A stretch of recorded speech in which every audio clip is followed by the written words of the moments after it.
find anywhere in the universe, we think. Now, we're pretty sure this galaxy, but I would love for you to be one of the many we have helped over the years, 38 years of helping people, recovering literally millions and millions, hundreds of millions of dollars in cash, merchandise, exchanges, refunds, and services. And I want to say, and deliver. That's what I want to say. We have a campaign going on now on our Facebook page. I urge you to share it. I urge you to look at it. About someone looking for a liver. A wonderful woman. Not just because she needs a liver. I mean, apart from that. You know, so many people say glowing things about people when they're in need, but I'm telling you, this is a picture-perfect family. And she has 3 kids. So read about it on Facebook, okay? I'm not going to go in too much except to say she needs a liver. And we're putting on a campaign, social media, and the radio. That's what this show does. We truly, honest to God, take it seriously, helping people. I mean, that's really what I do. Now, you know, it really doesn't matter if you like me or not. I don't know why you wouldn't, because you don't know me, right? You might just think I'm an arrogant SO, whatever.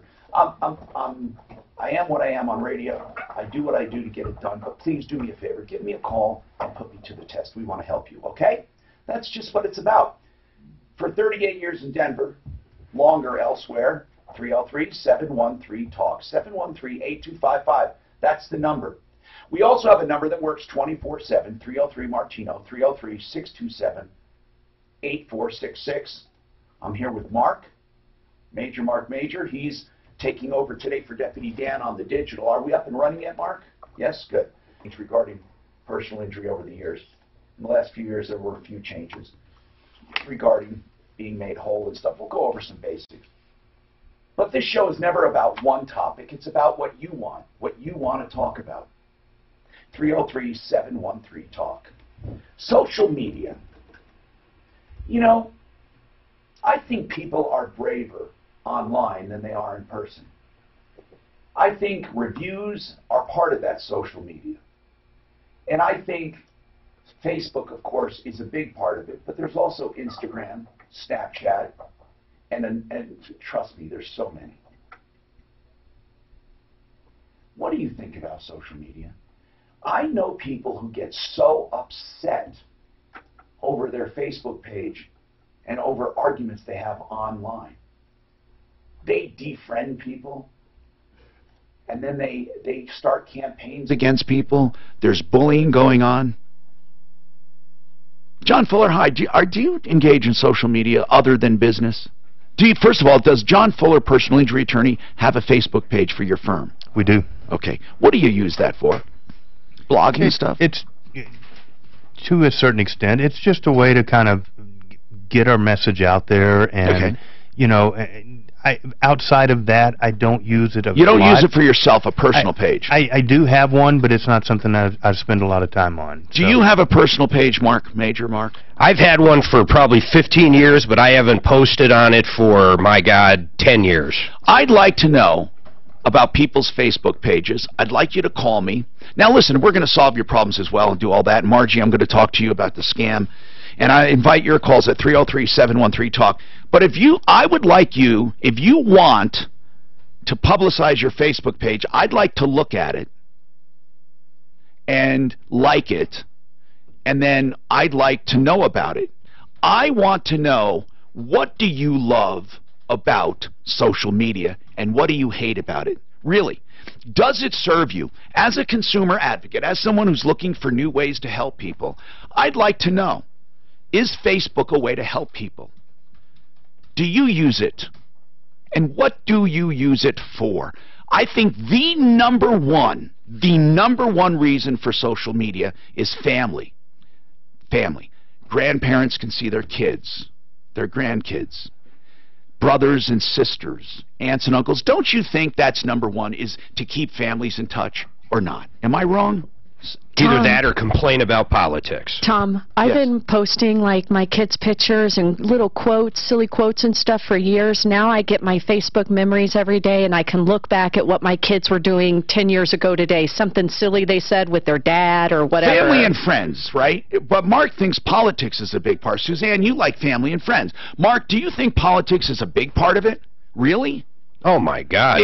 I didn't know that. People But John, are always, yelling at each other. Oh, they get really mad, don't they? Okay, I think family and friends. I'm going to put down politics, although I didn't know that it would be that. And then what else? Of course, we have business and commercial reasons, okay? But I don't think, well, that is a big deal. I'll put down biz and commercials. But, and I think those are the main ones, right? What else? What do you use it for? Let's talk to Margie right now. Margie, what's going on with you? I've had 3 calls in the last couple of days from a company, I don't know who they are, out of Ohio. How do you know they're out of Ohio?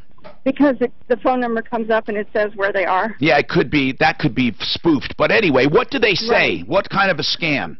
It's a tax scam where they say you've got a warrant for your arrest. Oh, got it, right. And you have to send money in, right? Yeah. Well, at least you didn't do it. You're not silly enough to do it. I finally blocked their number, but I wanted to tell everyone that this, my girlfriend, her mother got one of these calls, and she's an elderly lady, and luckily they were there and said, this is a scam, Mom. But, they're targeting people who don't know any better. And I didn't know if you wanted to call this number and you know what? You thought of it. I'd like to call them, and I'd like you to give us the number off the air first, and then I'd like to call. We used to call them live on the air, and I still like doing that, but someone told me, now I know, I don't know how I'm going to, I want you to reason with me on this, John Fuller. You're an attorney, and Margie, I'd like you to listen. Give that number to Suzanne, Margie. But John, technically, according to the FCC, you're supposed to get someone's permission to put them on the air. You can't put someone in the air without their permission. In other words, when you call a radio show, you're giving permission. If I go out and record people, I can't just put people on the air. Did you know that? No. You got to have their permission. Unless it's in a public setting anyway. Like if someone's giving a speech downtown, I can put that on the radio. But if I call someone, I have to tell them they're on the air. It's just a rule. Even with the IRS? Now, this is my argument to my program director. My argument is, and Mark heard me make this argument, I used to call them live on the air and expose them on the air. He said, that's against FCC regulations. And I said, I know, but they're crooks. I mean, I'm talking not calling a business locally, but calling an out-and-out crook. Yeah, like in Jamaica. Yeah, they're pulling an IRS scam. What do I care if it's illegal? Who's going to go after me for it? I said, those guys are not going to come forward and press a complaint. Then they'd have to, they'll be out in the open and I fight them. I'd love that. He said, but it's still, against the rules. But I say no victim, no crime. I don't know. What do you feel? I really feel that. Do you think the FCC would care? Do you think they'd be listening and said, you didn't get that guy's permission? Well, we know there's victimless crimes all the time, so come on. But I'm wondering, do you think the FCC would care? I don't know. We should ask them. I think we should ask them. I think that they might care if I did it to someone in town here, but if I do it to literally a scammer, a ripoff, someone who's a real bad guy. I kind of doubt that they would independently go out and enforce that without having That's somebody what I don't complaining. think. I think you have to have a complaint. Right. Some so-and-so put me on the air without my permission. By the way, what did Kyle, he hung up, what did Kyle want to say about Sharpest Rides? I didn't have time to hear Tom. He said he heard the podcast and heard something about Sharpest Rides, and he wanted to offer some insight. Okay, so, well, you can call back, sir. We get through these calls quite quickly at 303-713-TALK. That's the number, 303-713-8255. You can get right through if you have a problem, question, or complaint. And I'd also like to know, why do you use social media? Would you let us look at your Facebook page? Is there something about social media you love? Is there something you hate? I'm making a list here. Social media. People do it for friends and family. Mark says people do it for politics. business and commercials, of course. People want business, and they put their businesses up. Russia does it to interfere with our elections, as we now know. Well, how did they do? They bought ads just like we put out, and they would bring up different things that would get two groups of people, Democrats and Republicans, fighting in certain areas. They spent, you know, hundreds of thousands of dollars with Facebook. Can you believe that? Wow. But I have seen marriages break up, 3 that I can think of, because of Facebook. I don't doubt it. 3 of them. They get it. Here's what happens. So-and-so is on Facebook. Are you the so-and-so from this high school? Yes, I went to that high. Oh, you're so-and-so. And they start talking. They both might be married. One might be married. And they start thinking, you know what? Let's talk more. Let's send pictures. Honest to goodness.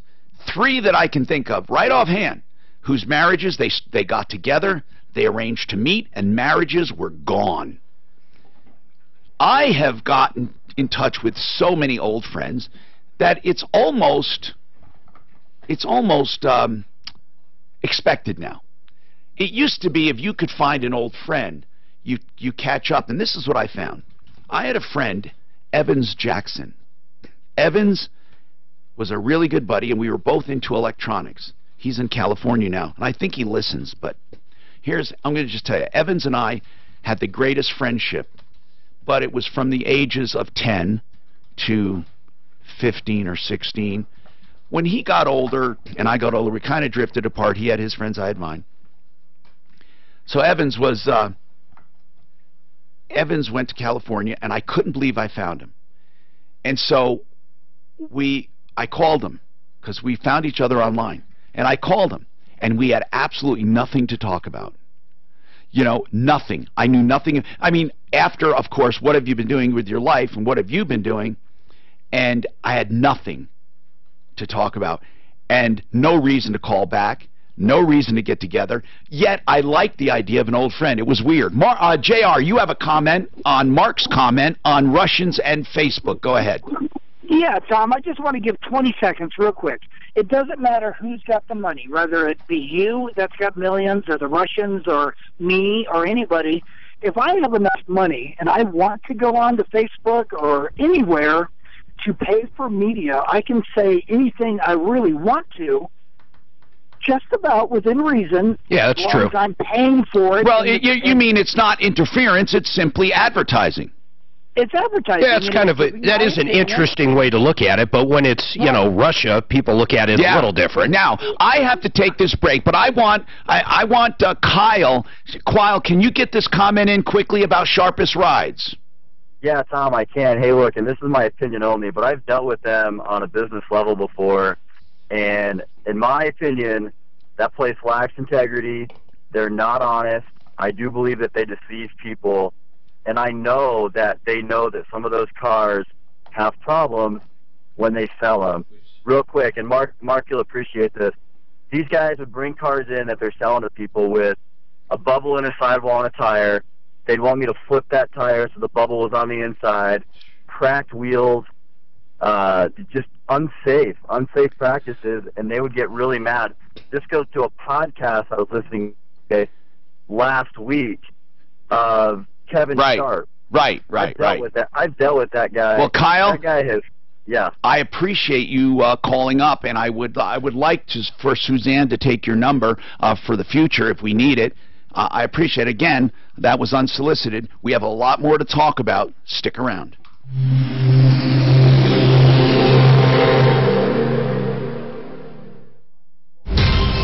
This report is brought to you by Amazon. For the most part, the highway drive has recovered quite nicely from the rush hour. A bit of a crazy commute this morning. Still a crash in the final cleanup stages westbound I-70 approaching Chambers. Watch out for some minor delays there. Off highway, both directions of Smith Road are still shut down east of Power. That's from a serious auto bike accident from earlier this morning. No estimated time when that roadway will reopen. For more real-time traffic updates on your route, download the new Total Traffic app powered by Traffic Karma. The weather forecast. Sunny and nice today with a high near 74 tonight. Clear skies and a low of 42. Right now, a few clouds above and 66. With your traffic and weather, I'm Pete Wagner, 630 KHOW. Your chance to start earning extra money begins now. Amazon is hiring full-time associates for the night shift in Denver. Apply today at Amazon.com/DenverJobs. Amazon is an equal opportunity employer. Fall is here, and with this season comes new energy. I'm consumer advocate Tom Martino. If you're facing back tax debt or audits, that energy can be drained. If it's been years since you filed your tax returns, or if you've been slapped with an audit, get it taken care of before the end of the year. Call my friends Ron and Jack Larson at Larson Tax Relief. These guys and their team of experts are the best. They're smart, and they'll get to work right away to get you the absolute best possible resolution. And you won't have to worry about your wages being garnished or worry about losing your house or other assets. Let Larson get between you and the IRS. They'll get the feds and the state off your back, and they'll save you thousands and thousands of dollars. Larson has helped many of my listeners, and they can help you too.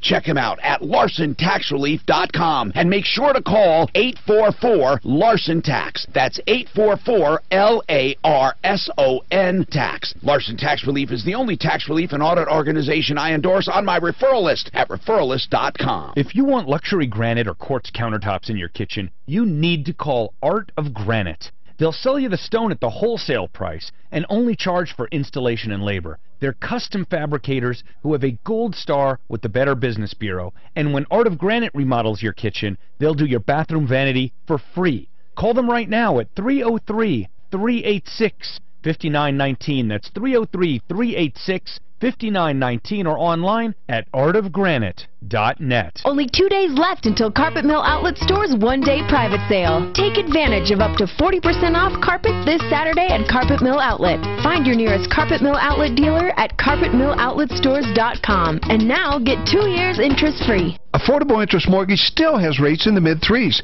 Do that upgrade that you've been putting off, or pay off that high interest rate debt, or just get ready for the holidays. Purchase your next home with only 2% down and no mortgage insurance. Take AIM, Affordable Interest Mortgage, 720-895-0500. We all know rates are going to go up, so why keep putting it off when you can borrow money in the 3s? Do you know paying mortgage insurance is like adding 1.5% to your current rate without the tax deduction? Why? Take AIM, 720-895-0500. Call now and find out how to pay off your home faster, save over $100,000 in excess interest that you get to keep, all without changing one penny of your spending habits. Take AIM, 720-895-0500. VA loans to 100% with cash out in the low 3s. We've been serving Colorado since 2001, where it's all about you is not just our motto, it's who we are. Get the respect you deserve. Affordable Interest Mortgage, 720-895-0500. NMLS 298191, regulated by DORA, equal credit lender. Picture your home with new windows. This fall, you can save on it all during Champion's Fall Season Super Sale. Get 30% off new Champion windows.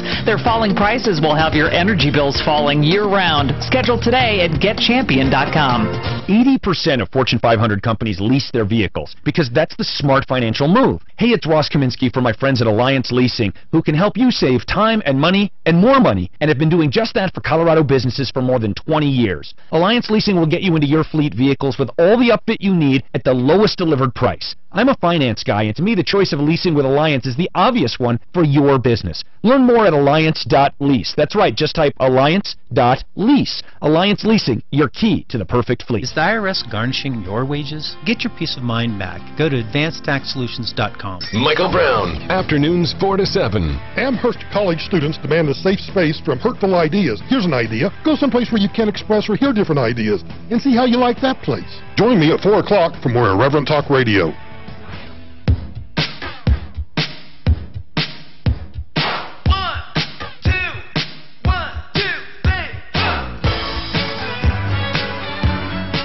Hi, Tom Martino, your troubleshooter, 303-713-TALK, 713-8255. Let's go to the phones and find out what's going on in your life.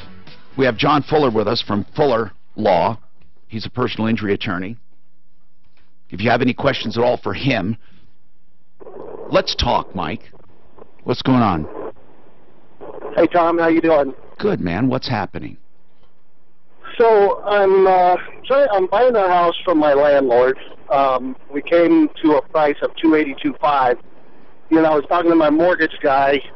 Wanted to put the closing costs into the loan.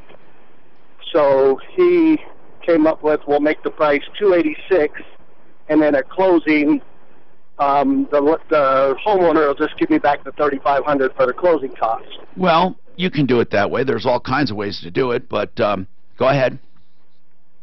Well, the homeowner doesn't want to do it that way because he says that the higher, you know, even though he's giving me back the $3,500, that the 1099 he gets will still show that $286, and so that will increase his capital gains. Well, okay, let me explain something first of all. Is this a rent? Oh, it's a rental, so he will have some taxes. It's not a primary residence. But here's what you have to explain to him. As anyone knows, when you show a gain with a 1099 of anything, like let's say I worked for Mark and he gave me a 1099, or I sold something and I get a 1099. And let's say the 1099, just for demonstration purposes, is $100. I can subtract from that $100 any permanent improvements I did. I put down permanent improvements. I can subtract any commissions I pay to real estate brokers, and I can subtract any owner rebates, buyer rebates. You just subtract it. So he's stupid. That's all I can tell you. I don't know what else to say. Or a better way to put it, if I want to be nice. My wife says, try to be nice. If you can say it nicely, say it. He is misunderstanding the strategy. You see? I'm sorry, go ahead. No, that's it. Explain it to him. Yeah, well, I tried, and I even got, because I'm using Ideal Home Loans, they checked with their accountants to make sure that, you know, he wouldn't have any implications. I tried to tell him that. The selling price has nothing to do, and the 1099 has nothing to do with the amount he pays tax on. I mean, is he going to subtract anything from it? What about the commission he's paying his real estate broker? Well, we're not using real estate brokers, so... Okay, so you just need to explain to the guy, I don't know, or if you want, Mike, if you want me to call him or have him call us, I mean, we can have an accountant tell him, you're allowed to, with any 1099, for anything, you're allowed to write off expenses. They're called deductions, and he will not pay cap gains on anything he did not realize.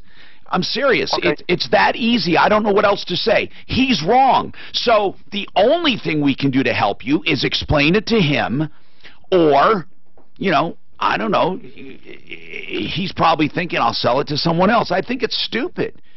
There are other ways to do that thing too. I mean, there really are other ways.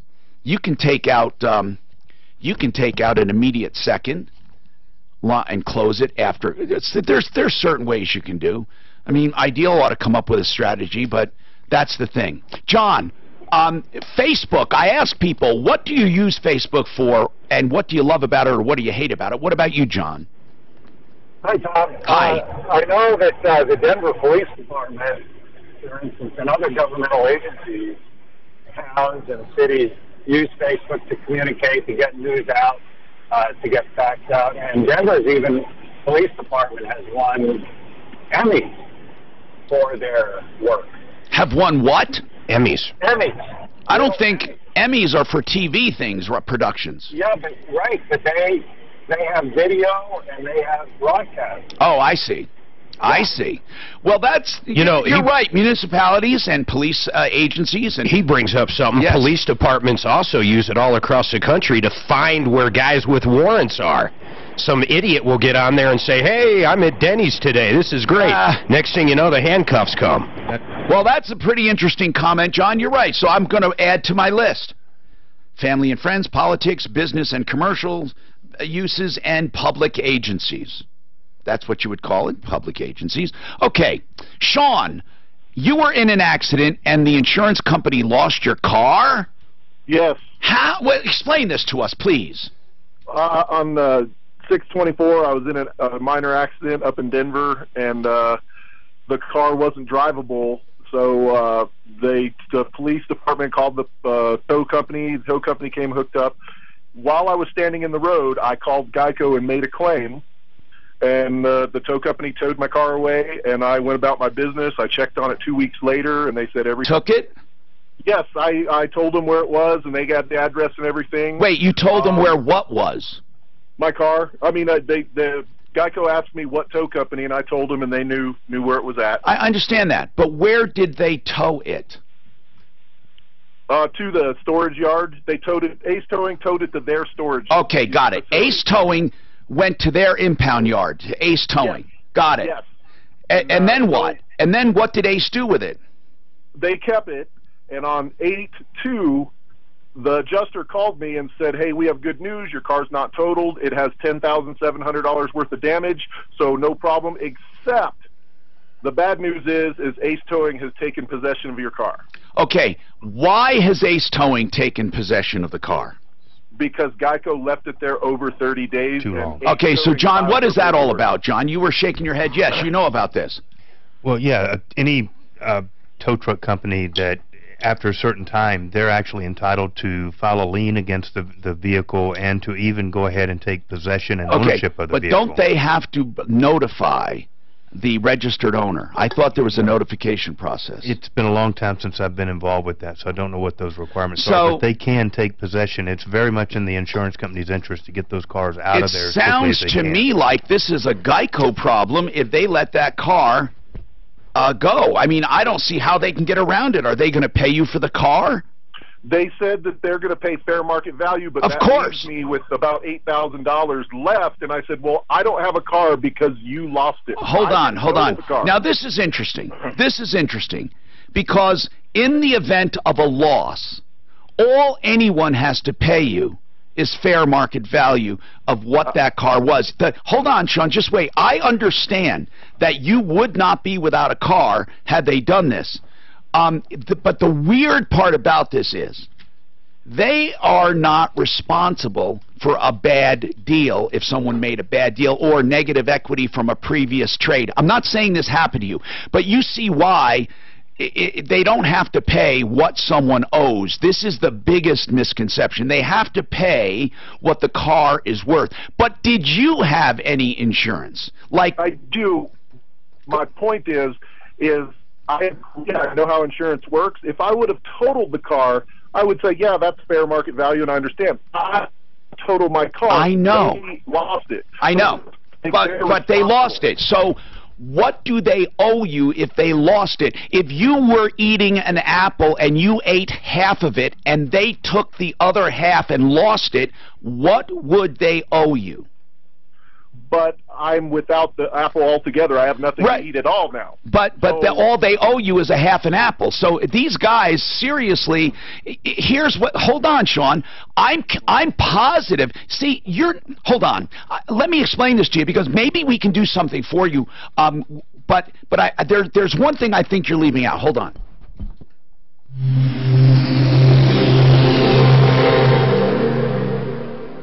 Let's talk about Buy and Build, a place that I love talking about because Buy and Build buys tons of stuff and passes on contractor pricing to you. In fact, you can go there as a do-it-yourselfer or send your contractor there or go there just to buy stuff and then hire someone. Buyandbuild.net will give you a preview, but you really have to visit 4800 Washington Street for cabinets. He'll never get more than the value of his car. Now, why does he think he should get more? Well, here's the deal. Here's the point I want to make. He can buy another car. I'm positive for the money they give. Well, yeah, I wasn't. He can buy a car. That's not the issue. Wait, maybe he's got negative equity. That's what I'm getting at. And they're not responsible, I said, for bad deals, for depreciation, for negative equity. I know, but I didn't hear him say negative equity. He got $8,000 out of his mouth, and you shut him down. We're going to let him. I would get that one out there. I mean, there's a million people that have bad negative equity. You know. So what you're doing is asking someone to make up for your bad mistakes in the past. Right. What did you say, Mark? It's one of the biggest bubbles coming up is car loans. No, student loans, bigger. Well, and then car. I don't know. There's a lot of bad car loans out there. I'll bet you, Mark, okay. I'll grant you that. And you can't write off the student loans, right? They just follow you forever. There's a day of coming. There's a bailout on student loans coming. I guarantee you. I think it's a bad thing. You know why? It pissed me off because you pay get back $130,000. Exactly. Every fucking dime. Exactly. And then why wouldn't you simply add a, let's say they change it so you can put it under bankruptcy at any time. My God, everybody would just simply do the student loans and then do a bankruptcy. The whole system is so, you got to look beyond these silly loans here, okay? The legislature has allowed these schools to get so expensive and to finance anything with no collateral, no credentials, no possibility of getting a job after they get out of these stupid programs. Like you can go drop 50 grand on a paralegal certificate program right now at one of these little podunk schools in Denver. They don't turn you out. What's that? I'm sorry, what? I was talking to Mark. I thought you said the NFL told the players they have to stand. They were considering a rule they were going to make. Yeah, they're finalizing it this weekend, but the commissioner came out and highly suggested everybody stands. Too expensive. Grossman Wellness Center. Okay. Then all the owners are getting together this weekend, and I guess a vote. Gotcha. Oh, Drew says it's not happening. Cancer, the two leading causes of death. They have programs. Why is March? Is he a liberal commie? Bioidentical hormone supplements. Yeah, if you're looking, you already only launched. Whoever thought these assholes had focused on you, it's not a First Amendment issue. No, they're an employee. They're an employee. Program at Grossman You can't come on this radio show and just say any damn thing you want. You're right. They can fire you. They'll take your ass out of here before the stroke of 11 o'clock. I mean, you said there's certain things. So you have an absolute right to say them, just not over that microphone. And not on the clock, yeah, exactly. And you could even say in a lot of jobs, it doesn't matter. Even outside the job, your boss can still fire you. My brother's a pilot. He couldn't get on the mic and start talking certain things on an airplane. Remember the good old days when you pooled your change for a burger and a shake to share? Or you took a road trip with just enough cash to pay for the gas? When you're young, It absolutely is not. Turn that down a little, turn the brakes. So even let it be coined as that is a disservice, because there's a lot of dumbasses out there that walk around going, it's their First Amendment right. No, it's not. It's not. Nobody is constraining their ability to say or think or do anything they want. No, but they can fire them. As a condition of that employment, there are certain rules that go along with it. One is that you shall stand your ass up. And they got to understand eventually it's hurting the business. Well, see, that's what's going on now. The owners are going, whoa, whoa, whoa, whoa, whoa. Yeah. We're not going to let this train, get knocked off the tracks here. They should have Trump was 100% right yesterday. They should have put an end to that with the very first guy, Kaepernick. Yep. Kaepernick, whatever his name is. Out of here. Or suspend him for one game. If he does it again, suspend him again. Goodbye. No one's picked him up again, you've noticed. Because he hasn't been picked up by he's a hot rock. Oh, he's a mess. And their own fans that show up at the game would be booing him, whoever picked him up. And that kid grew up in the privileged of the privileged. Oh, he did? I never researched. Oh, Kaepernick was adopted by a white family. He grew up, afforded big time opportunity. I did not know that. Have you heard? Let's see. I'll tell you in a second. That's a rip-off. Hi, Gotta have faith. Your troubleshooter. Okay, here's the situation. Sean was in an accident and lost. And his car was damaged. It was towed to an impound yard, and the insurance company, due to its negligence, let it sit there so long that the tow yard took possession of it. Now, I'm not sure if the tow yard did it legally, because they're supposed to notify registered owners, and there's a whole process to go through. But let's say, for argument's sake, they did it legally and he lost it. Geico owes him a car. I agree. Now he says, I can't do anything with the money they're giving me. It's going to leave me with a deficit. Now, Sean, first I want to ask you, how much did Geico offer you for the car? $40,300. And they based that on what they called fair market, right? Yes. Okay. Now, I am positive you can buy a car for $40,300, right? Yes. Can you buy a car close to that one for that price? I can. Okay. So, when you said they are leaving me without a car, that's technically incorrect. So where is the disconnect? I want everyone to understand what you're talking about. Well, first, I think that it became Geico's problem It is. when they lost the car. All I'm asking you is this. Here, Sean. All I'm asking, Sean, I'm asking, why is $40,300 a problem? Do you have, let me just get right to it. Do you have a loan on the car? I do. How much is the loan? 47 and some change. Okay, now, here's what I want to ask you. Your theory is this. I would still have a car, even if I'm upside down, I would still have that car and be making payments on it. Now I have nothing. Right? Yes. Okay. Yes. Sean, you are correct.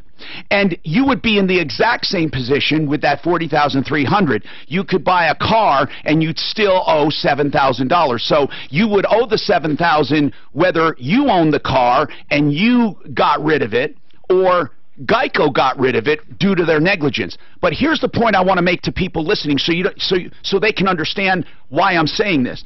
Sean, if you had made, let's say that you had a car that your wife wanted to get rid of and she wanted to trade it in and it was a piece of junk and she had made a bad deal on it and you were upside down in that car, let's say $7,000, and you traded that in and they put that $7,000 on this car, or let's say you went and you didn't negotiate the best deal, so you paid over what you should have paid for the car. What I want to ask you is, why do you feel that part of the loss is Geico's responsibility? The reason I feel that way is because there was someone up in Denver driving my car because Geico didn't do their job correctly. So I feel that as soon as they lost the car, if I would have totaled the car, I would say, yes, I'm responsible for the $7,000. Sean, now you've gotten your point across, is that it was their fault. Let's concede it's their fault. But Sean, what if, and I'm serious, what if you had purchased that car and you were $20,000 upside down? I'm serious now, because if it's true for 7, then your theory and philosophy is true for 20. And it would also be true if someone hit him and totaled his car, the insurance company would owe him that John much. Fuller, what did you want to say? I think the caller might be right. Why? Go ahead. Well, in a vacuum, you're absolutely right. The value of the car is the value of the car all day long. But let's not forget that the reason why this gentleman lost his car was the unreasonable denial and delay of processing his claim. Right. Now, we have specific statutes in Colorado that establish statutory penalties for the unreasonable delay and denial of claims. And but that's not for the car, it's for unreasonable denial of the claim. It's the unreasonable delay, but that's exactly what got him here, Tom. I know, but I'm not delayed. saying, John, I'm not saying he can't get more money. I am saying he's not going to get more than the value of that car for that car. He might get a penalty payment of some kind for something, but that car is worth what it's worth. 3 times the amount of the covered benefit. This could turn into $120,000. Exactly, but it's not because of the car. It's because he lost. The value of the car is the value of the car, but you're focusing on just that versus the overall situation. When I said we might be able to help him, I was talking about we might be able to help him. So you come up with a way, but it has nothing to do with the value. No matter what, Sean, that car is worth what that car is worth.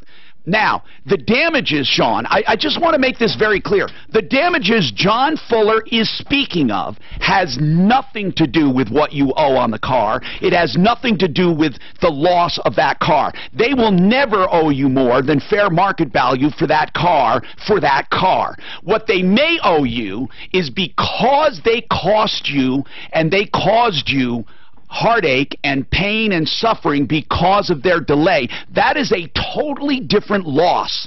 That loss is a penalty. It's not a loss. It is a penalty. And therefore, you may want to seek that penalty, and what they might do is they might pay off your loan and say, you know what, it's better to pay off the loan than have him go and get this penalty. Now what we have to do is figure out, how do we pursue this penalty? What were you going to say? It's almost like treble damages on a bad check. Exactly. 3 times the covered But benefit. it's a totally different situation. So, Sean, you do understand that, because if you make the argument before the insurance commission that they should pay you more for your car because you owe more, you're going to get booted out. They're not going to take the case. You understand that? It's not... That's not your argument. Your argument is they should be penalized for the what would you call it? The unreasonable delay in processing that claim. So please remember that, okay? Because anyone who makes the argument that their loss is worth more than everyone else's loss, it never works. I hear it all the time. Well, I had a special stereo in it, or I owed $10,000 more, or I did this, or I did that. For example, Sean, had your company totaled it immediately, they would have paid you $40,300. If another guy hit you, their company would have offered you whatever, eventually $40,300. So what you're going to pursue is a penalty. How do we do it, John? How does he do it? Seriously. Sue him. How? You'd have to sue him. Okay. And you what literally do you sue? have to sue them. What do you sue them for a violation of the what code is it? I think it's 1321-1011. I want to look it up. 13. Start writing this down, Sean, because we want to. No, it's 10.3-1115 and 1116. 10.3, 11. Like 1115 and 1116. Okay, I'm going to look that up. That's CRS, by the way. Correct. That stands for Colorado Revised Statute. Okay, so I'm going to look it up for you. So it's 10 dot or a dash. 10-3. 10-3. -1115. And then let's look at it. The very next one as well, 1116. Okay, now let's look at this, because this could be your saving grace, but you're not suing them for more money for the car. Okay, a person engaged in business insurance. Okay, a person engaged in the business of insurance shall not unreasonably delay or deny payment of claim for benefits owed to or on behalf of any claimant. And then for the purposes of this section, they define who the claimant is. That would clearly be you. And therefore, now where does it talk about damages? Let's see, where does this section, let's see. Go to 1116. Now we're going to go to 1116. And we're going to talk about damages. And I want people to understand this. When you want to make an argument, this is stronger. Okay, so we're trying to find this while we're live. John, if you want to scroll that with this, and then I'll take another. Hold on a second, okay? And we're gonna have to do something, but I just want you to hold on. One Clear Choice Garage Doors is the place that you want to go if you have a problem with your garage doors. OneClearChoiceDoors.com. They serve you from Fort Collins to Colorado Springs. That's OneClearChoiceDoors.com, and they will do a free inspection, tune-up, safety tune-up, and all of the associated, like, lubrication and stuff. Now, they won't do any repairs, but that inspection and a written diagnostic is free if you have any issues with their door. 303-565-6409.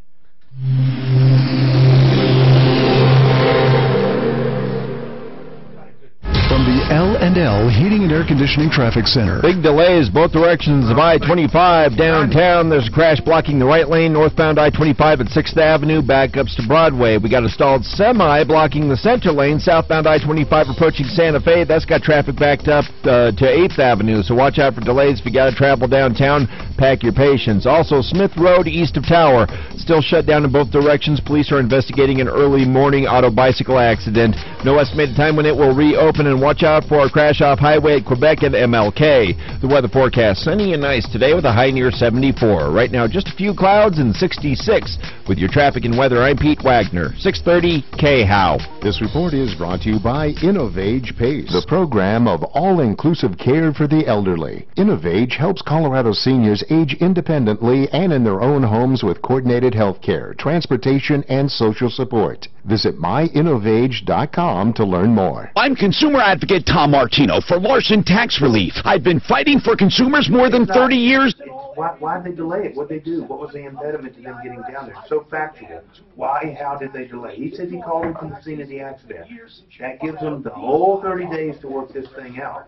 Okay? What did they do? Well, who says that 30 days is unreasonable? They can argue that. Look, the tow yard has unreasonable. Well, the tow yard certainly has 30 days. That would impliedly mean that the deadline is... But listen, here's my argument as a defense to them. Your Honor, if this car hadn't been repossessed by, or hadn't been taken by the tow company, he wouldn't have been here arguing a delay of claim. Because no one thinks 30 days is a delay of claim. Now, our actions may have cost him money. Also could have moved that damn car. Our action could have cost him money, but we're paying for that. Why did you leave the car there for 30 days? Why didn't you move it to one of your yards? I understand that. So that's why they're paying $40,300 because they fucked up. They would have paid that regardless if the car was a total loss. Okay. My point is this, Tom. It's not just a stopwatch. It's a reasonableness standard. Okay. Then Mark, you need to argue this. It's the unreasonable delay of this claim. Their delay in moving this fucking car is what ultimately placed it in jeopardy for the tow yard to exercise his tow company lien and to take ownership of the car. But it was in jeopardy because of the tow company, not because of our... It was in jeopardy because of the insurance company not moving it. And we're paying for it. And we're paying for it. But the treble damages part is not fair because in a vacuum, 30 days is not unreasonable delaying a claim.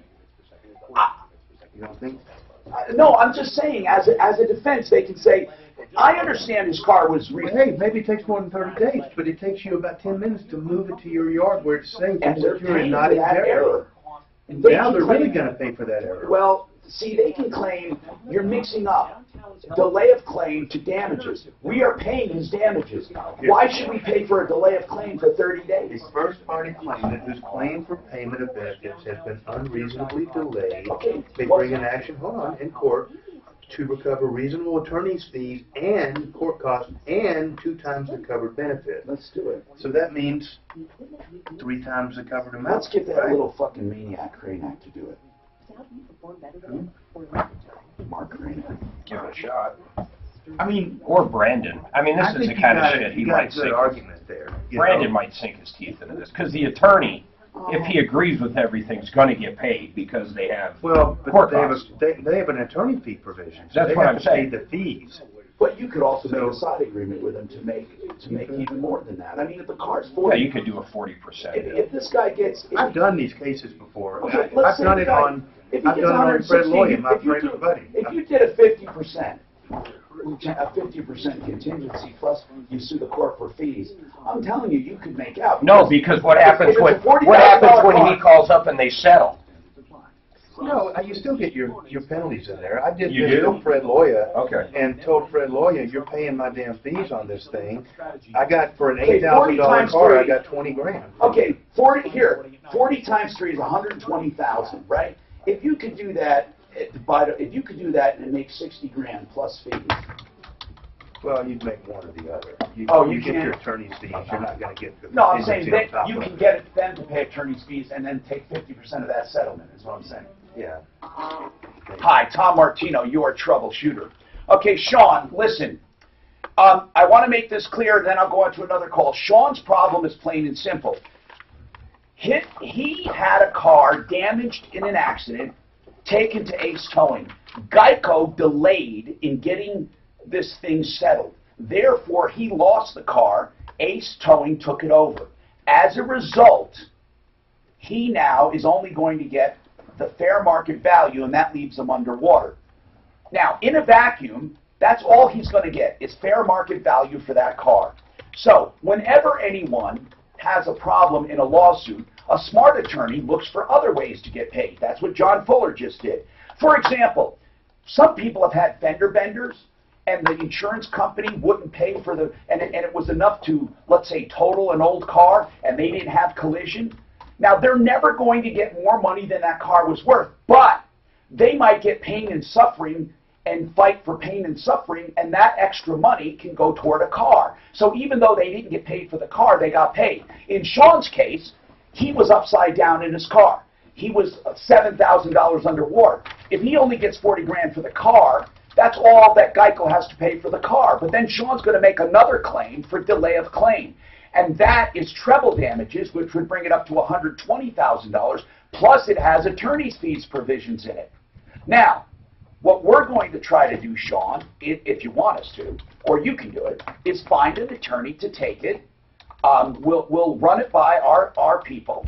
And I'm not going to put John Fuller on the spot here live on the air, but we would like to know the facts of this. And if truly you were in communication with them and they just delayed this claim and cost you money, then I believe you might be able to get them penalized and get some money out of this.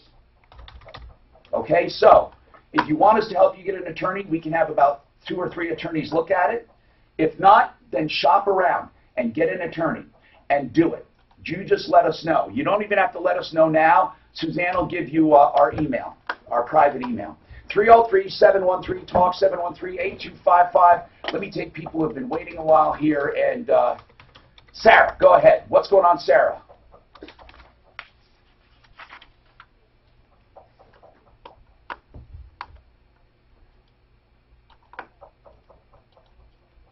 Okay. Okay.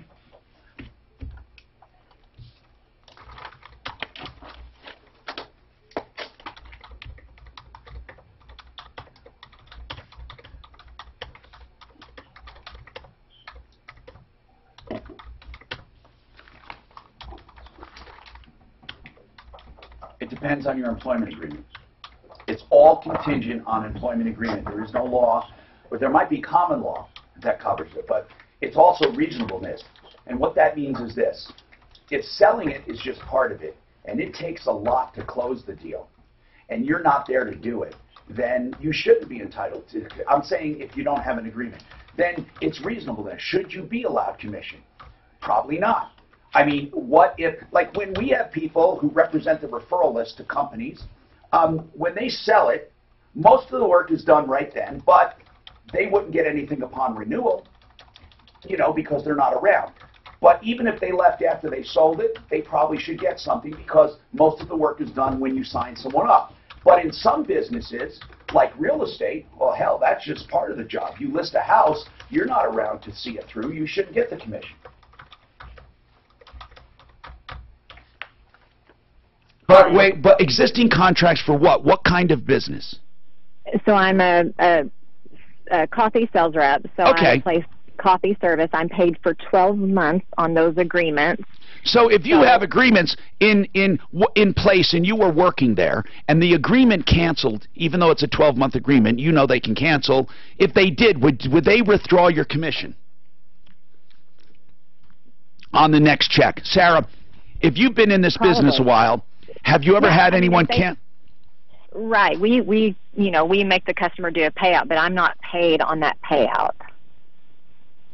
Okay, I don't understand. So if you sell a year contract, are you paid up front? Mm-hmm. No, I am paid monthly based on the sales. Okay, so are you asking for a whole payout on a year contract? That's what I'm asking. But if you're only paid monthly while you're there, you're asking them to make a lump sum payment. Is that right or wrong? That's what Okay, so let's ask our employment attorney, okay? Okay. So hold on, and we'll get a legal opinion on this. I'm Troubleshooter Tom Martino. Hey guys, it's Ross Kaminsky, and you know my background is in investing and finance, so I wanted to bring you a suggestion for a financial decision that could be a great thing for you. I'm talking about cutting back your mortgage term or lowering your interest rate. For many homeowners, my friends at American Financing have the best option for you to own your home free and clear in 15 years. That's right. By refinancing to a 15-year fixed-rate mortgage, you can eliminate mortgage insurance, consolidate high-interest debt, and even save tens of thousands of dollars in interest over the long run. Yes, tens of thousands of dollars in overall savings. Because you're borrowing money at a lower rate and for much less time, it can be a much better deal for you. And with a fixed rate, no matter where interest rates go, yours stays the same. Your monthly payments will never increase. It just takes one call to their salary-based mortgage consultants, 303-695-7000, or go online at AmericanFinancing.net. NMLS 182334. Regulated by Mark. And then Suzanne. I found this file. Fox News Radio. I'm Chris Foster. Taking on Obamacare on his own, President Trump signs an executive order to expand low-cost plans that don't fall under his rules. We are moving toward lower costs and more options in the healthcare market and taking crucial steps. I'm going to bring this up next hour. This executive orders a really good start since Congress isn't doing anything. Businesses and groups to get together and buy what's called association plans across state lines. The order would also allow more short-term insurance policies. None of it takes effect immediately. The United States is pulling out of the United Nations Cultural Agency. The State Department accusing UNESCO of anti-Israel bias, saying it's in need of fundamental reform. In 2011, the United States suspended funding after UNESCO voted to include Palestine as a member. And now Israel is preparing to leave I as love well. computers. Do you know why? Because they allow you to organize your life. You think about our digital life, how all of our contracts, all of our user manuals, all of our accounting. Don't you like that, John, or do you like it the old way? Do you love digital life, that we can organize everything so? I mean, I think that digital is made for Virgos. I mean, it just made, you know, it's like the neatest accounting system in the world. I have so few paper files right now. $500,000 policy for under $27,000. Are you allowed to maintain only digital files? For less than half of what he had paid. Could you have a case totally digital? Life insurance. We're close to it. Where then you take an iPad to court and stuff. Rather, do you remember in court, my guy would have a hand truck with boxes of files when we went to trial. And, or he's literally have a hand truck, Mark. They would have filing boxes like this, and they'd have to go through and bring documents, and they say examine that document. So I'm wondering, did you sign that? Can you do that on an iPad? Look at this here, and I'm wondering. Well, yes is the answer, but do so at your own risk, because if it doesn't work, you're screwed. And the courts don't all have real good Wi-Fi. It's not always working. If you go in there thinking you're going to have a slam dunk connection, that'll be the day that somebody hit the telephone pole outside and whacked the line. So it's dangerous. If things are not going to work, they're not going to work when you're in the middle of a damn trial and a few $100,000 are on the line. Cooling and electric. I've known them for many, many years. These guys. No, but I do everything online. I mean, I've got shit going on in 3 different states. I've got insurance claims. I got $1 zillion worth of electronics I'm putting on my boat that I'm scoping out with this company down there. I couldn't do any of that without digital. You know? Did your boat didn't get any damage, did it? No, it was inside of the building. Yeah. That marina got beat up a little bit, but my boat was fine. Was there anything in the marina? Or everybody took their shit out? Well, no, the marina is comprised of like 5 buildings that were completely full of boats. Got it. And so, like, one end of one building blew out and caved in on some boats that got hurt. There were several businesses that were also inside the confines of that building. Some of the skylights flew out of the building, so a shit ton of water got in and destroyed those businesses. So, I mean, yeah, there was a lot of damage. My boat was happily inside on the top shelf of a rack in the back corner of a building that did not get hurt too bad. So it was totally fine. My house came through pretty good. I mean, we had a ton of trees down and big trees. Did you put a claim in on the house? Well, I have, but I don't know how viable it's going to be. Those trees are worth something. No, you can't insure trees. Wait a minute, on homeowners insurance, don't they? I'm pretty. These are not covered in hurricane. Well, landscaping would be. Landscaping's not covered. Really? Okay. No, sir. I guess that makes sense. No insurance company's going to put themselves on the line for potential damage in a hurricane from the trees and shit. But we had trees that fell off of our property onto our property from this big natural thing they call a hammock, which is just a dense forest behind our property. That tree's that big. Fall down across my fence and storage shed. And, back patio roof fell down. That's not covered. The things that are covered have about a $9,000 deductible that has to be met before the insurance company picks it up. Their deals are weird down there. Like we have a 2% deductible, but it's not 2% of the claim.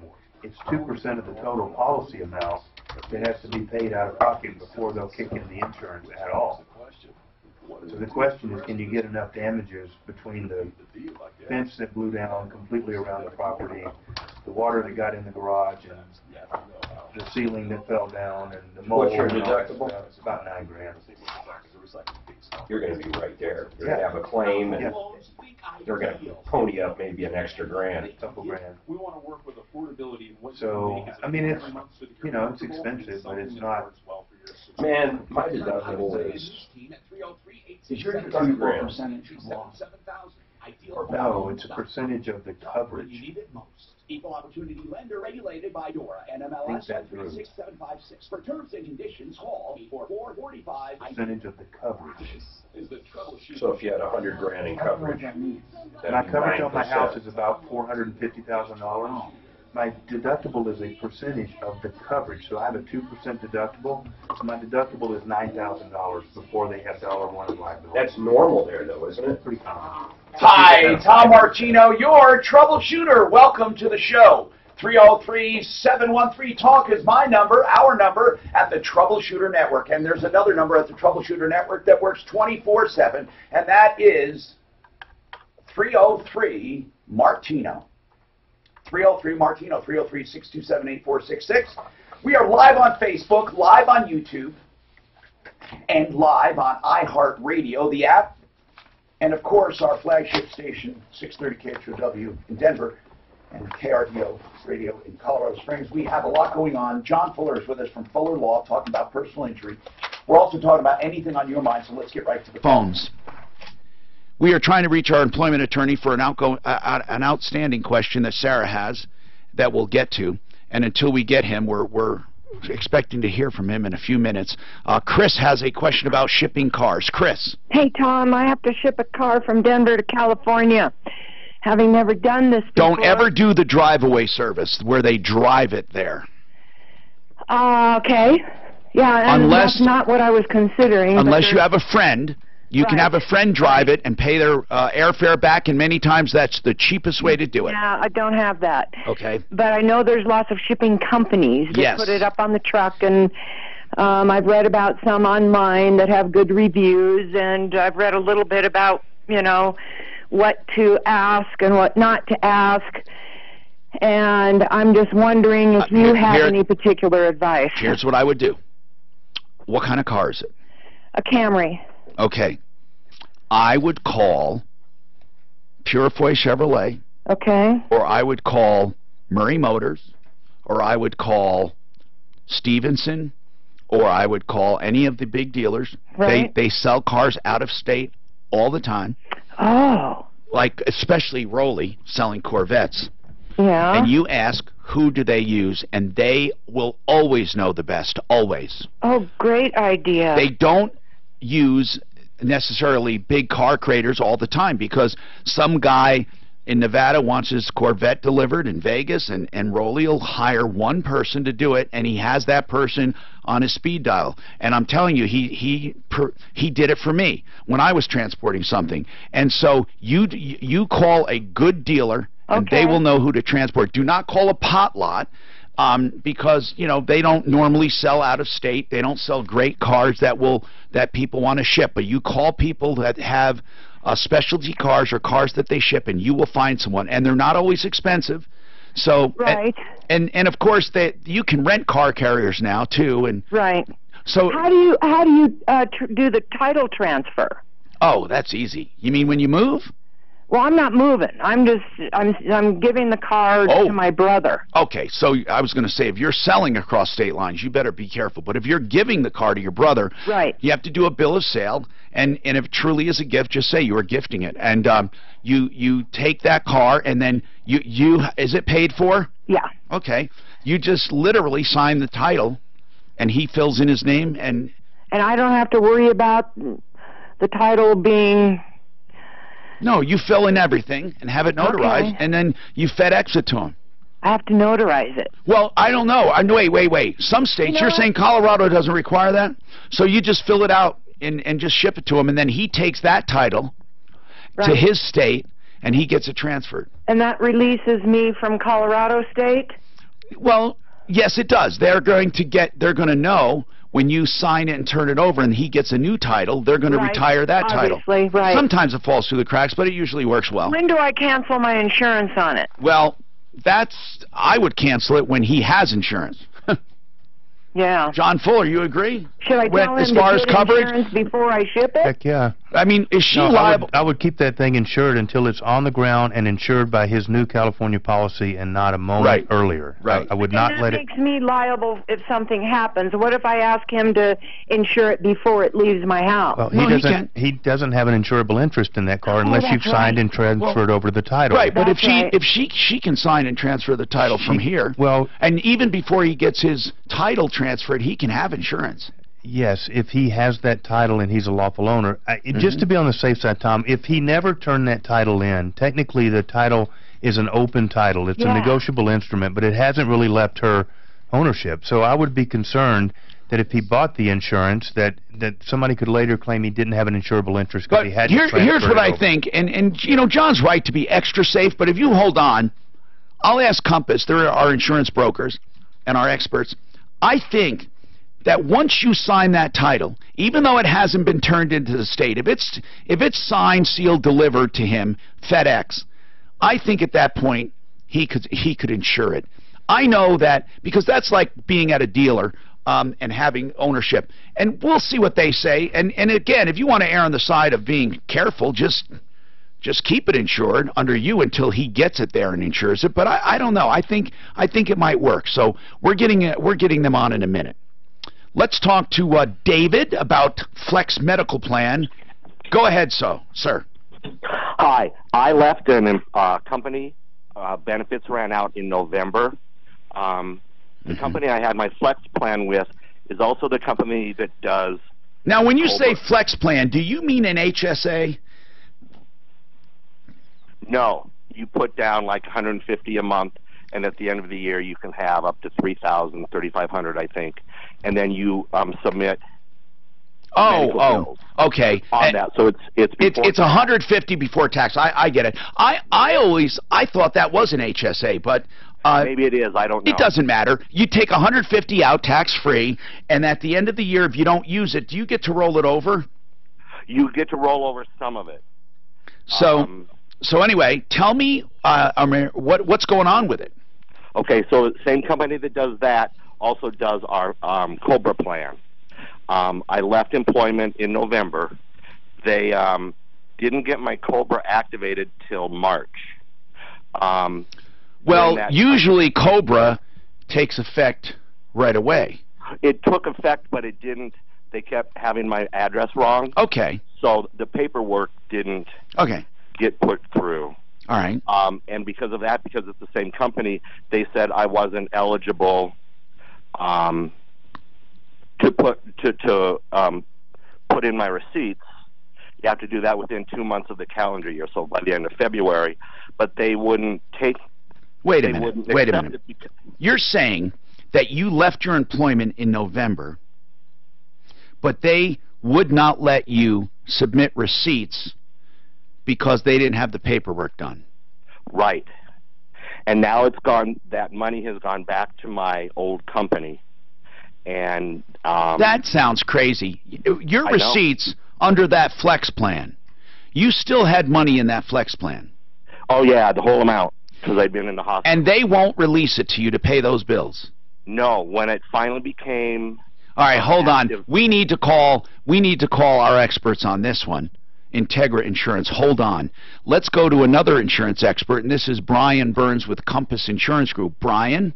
Yeah, how are you? We got a question about shipping a car. Okay. Now, Chris wants to ship a car to her brother. She's giving it to him. She's going to sign the title, sign it over to him, put down the odometer, whatever she has to do, and she's going to FedEx the title to him. Okay. Then she's shipping it. Now, she would rather stop insurance before it's shipped. She doesn't want to be liable for it while it's being shipped.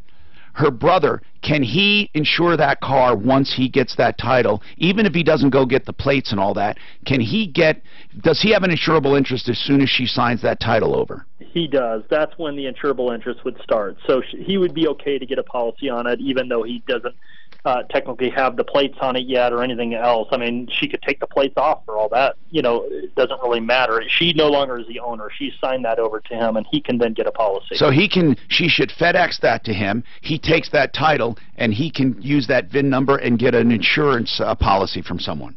That's correct. Okay. So it's that simple. Let me just see if she heard all of that. So you heard that, right, Chris? Well, yeah, and now that I'm thinking about it, Tom, when I brought the car home 2 years ago, I insured it without having title to it. So I should have remembered that. Well, but you had ownership of it. You may have not had title, but you have to have an insurable interest. That's correct. Okay. Yeah, and even though you say you didn't have title, you had some kind of insurable interest. It was a pending sale or something where you had the ownership, truly the ownership, and it was just the paperwork that wasn't completed. Correct. Okay, so thank you, Brian Burns, Compass Insurance Group, the home of the famous insurance checkup. I always say, if you had your insurance 3 years or more, you should get it checked. Speaking of 303-996-9000, yes? Speaking of insurance, Trump just signed an executive order. Let's talk about it when we come back, because you said you wanted to talk about it. I love it. And I'm not sure exactly what it does. I'll give you the basics. It's very controversial. We'll talk about that, and then Sarah will try to answer your employment question right after this.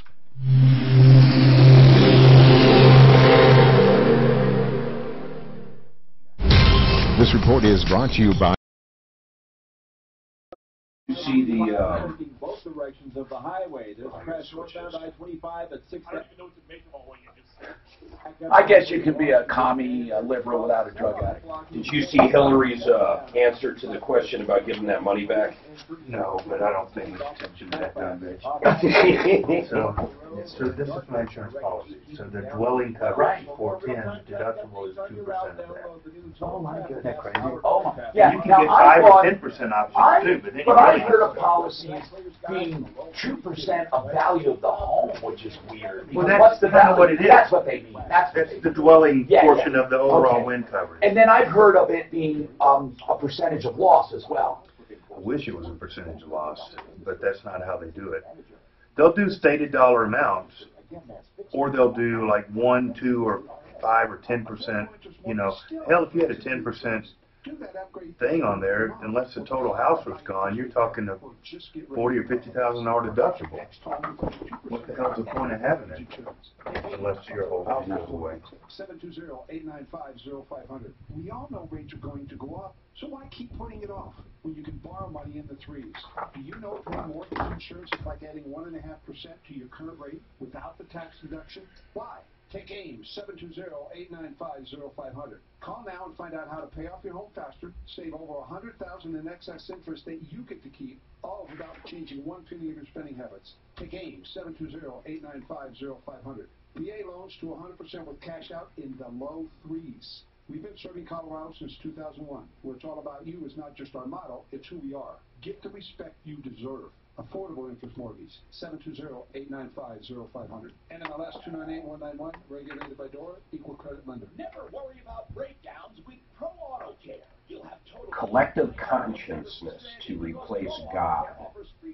Where? Oh, yeah? Where's that happen? Where? It's just on Drudge Report. You get a free 36,000-mile warranty, complete with roadside assistance. All makes and models. Artificial intelligence developed a new form of collective consciousness that Do you know what? There is no way to truly, if you really get to the atomic level and then to the astronomical level, there is no way to explain things. There really isn't. And just even trying to reason on reason, and I mean one way or the other. I mean saying there's nothing or saying there is something. It's just so inconceivable is the word. It's truly inconceivable. Do you realize, Mark, if the Earth was the size of an atom, the next galaxy in real time would be cleaner. 91,000 miles away. Soaps, harsh chemicals, or If the detergents. Earth was, if that was our scale, Tom Martino, just $119. 3 rooms, 91,000 miles away, zero residue, no odors, no with toxins. the Earth being the size of an atom, I wouldn't have anyone else in our the galaxy review. would be Call about 2 zero inches residue across. for their patented Think about that. In the next Empower galaxy, 91,000 miles. I mean, truly, how can you explain anything? Really? I mean, you could go mad trying to explain it. Because that's the smart Yet, it doesn't necessarily fit into the package of any one religion. It really doesn't. And it doesn't fit into a Big Bang. I mean, it just doesn't fit. I mean, because this thing we have, this consciousness where we try to think about that, and you get to a point where you can't, it doesn't matter what you think. That was fucking wrong. Really bad. I had never missed. That came right off the top of the back of his chair, which was. But don't you agree, Mark? It's so inconceivable. It is. I sometimes ponder that, and you just, it is just mind-blowing. But then there are people who never think outside of their skin. Literally. There are people so basic that whatever happens inside their skin, from their surface of their skin inward, is the only thing that they think about. That is a fact. Sometimes I think people like that are just very happy. It's certainly a lot simpler. And then there are people that ponder too much. I mean, there's just no answer. Then there's Mark's buddy in the parking lot out there. Hi, Tom Martino, your troubleshooter. A very quick question for Sean Olson from the Olson Law Firm. Sarah works on commission. She sells coffee. Let's say here when she's working, if I understand it correctly, Sarah, you can just say yes or no. When she sells a yearly contract and she's employed, she gets paid monthly on that yearly contract. Is that right, Sarah? You get paid while they're paying.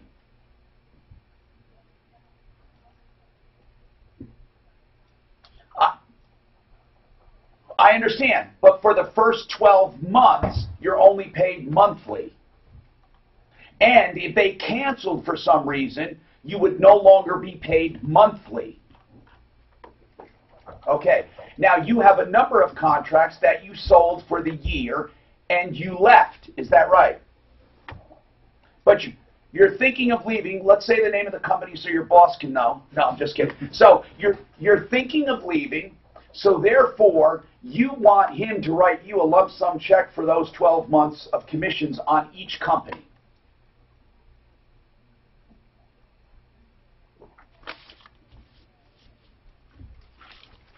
After you leave. Is she entitled to that, Sean?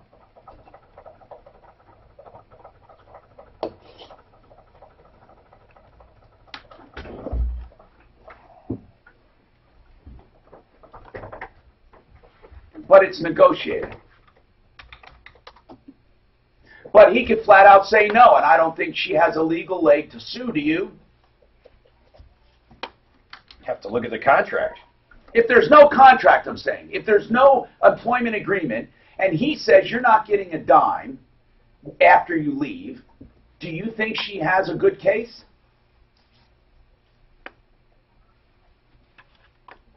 If there was no agreement, Sean, that's the whole point. If there was no agreement.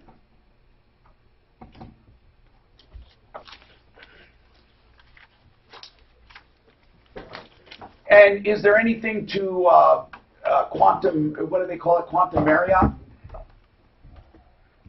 Maryland. I don't care. I don't speak Latin. Okay. No, I mean, you can say he benefited. I should get something. Yeah. Okay. Okay. Do you have any other questions, Sarah, for Sean Olson? He's an employment attorney, and it's good to ask now for any other transition question. Yes. So my other question to him is, I do know on our employee contract it says we are paid for 12 months on a contract. However, my company, if I write a contract the 15th of the month, come around a year, the first of that same month, I stop getting paid. So I have been shorted some instances, thousands of dollars, right, on commission because I'm not paid for a full 12 months. They go the first. Hey, if the contract says you're paid on a 12-month cycle and it falls from the 15th to the 15th, that could be considered 12 months. I don't know. Or, Sean, could they argue it's for calendar months? Well, you're still not paid for... Do you get 12 payments? No, I'm being shorted. Well, I think you could collect that, but I don't think they're going to hand it over voluntarily. Sean, what do you think? Sean? Yeah, I think I probably agree with you on that, Tom. And I think, you know, one of the agencies that we typically send people to with this sort of issue is the Department of Labor. And they have authority on things like that. And it might be worth your time to file a complaint with them and see what you can have. And you know what? Here's something I have found, Sarah. After you ask your employer, hey, can I have those extra months I never got? And let's say it comes to about 13 or 14 months of each contract.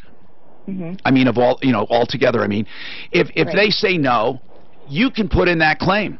And I will tell you one thing about the Department of Labor. They actually look into complaints. They actually do. They do a good job. I mean, I've experienced it. People had complaints, and they went to the Department of Labor, and the Department of Labor really did investigate. Okay. So thank you very much.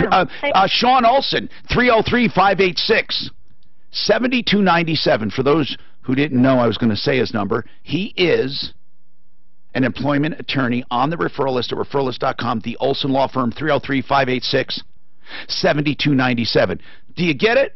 Do you get how we go to our referral list for our experts, and they help you, and they're there for you? Referralist.com. Ernie, his wife was in an accident. Ernie, I'm glad you're calling. John Fuller is here, personal injury attorney. Go ahead. Thank you, Tom, for taking my call, and thank you, John, for also taking my call. My wife was rear-ended last November, about mid-November, and we've been paying for medical bills out of pocket, getting reimbursed through our med pay. The insurance company of the person who hit my wife has claimed responsibility and paid for the car damages. However, they said they will not pay anything out until we're completely done with all medical expenses with my wife. Our med pay only pays through the first year, and we've almost tapped out to the cap of that med pay dollar amount. So I was just wondering if we have any options, what we should do going forward, or do we need to just continue paying out of pocket and wait for all that to be finished before we can finalize the claim with the insured party? Sure. What kind of treatment is your wife getting right now, generally? Right now it's chiropractic. She had really bad whiplash and lower back damage from the impact. So your dilemma is one that we have on almost every one of our cases, and it's the dilemma of how to pay for medical care when the other insurance company is not going to pay the claim until the end. And it's probably best that they don't, because you don't want to take any risk of being wrong about the duration or finality of your wife's injuries, and sometimes people don't get better. So the answer is we either have to self-fund that care, we either have to use our own private health insurance, or we sometimes will enter into arrangements with doctors where they'll essentially run a tab, which is called a lien. And that lien entitles them to get paid at the end of the case when the final settlement is done. Most of the time, the chiropractors and whatnot will want you to have, a personal injury attorney on the side of the case to make sure that things are being done correctly and that, they'll eventually get paid at the end. But what's going on with you is very, very common. Okay. All right. So would you recommend calling you, for example, and having a consultation to go in depth with the review?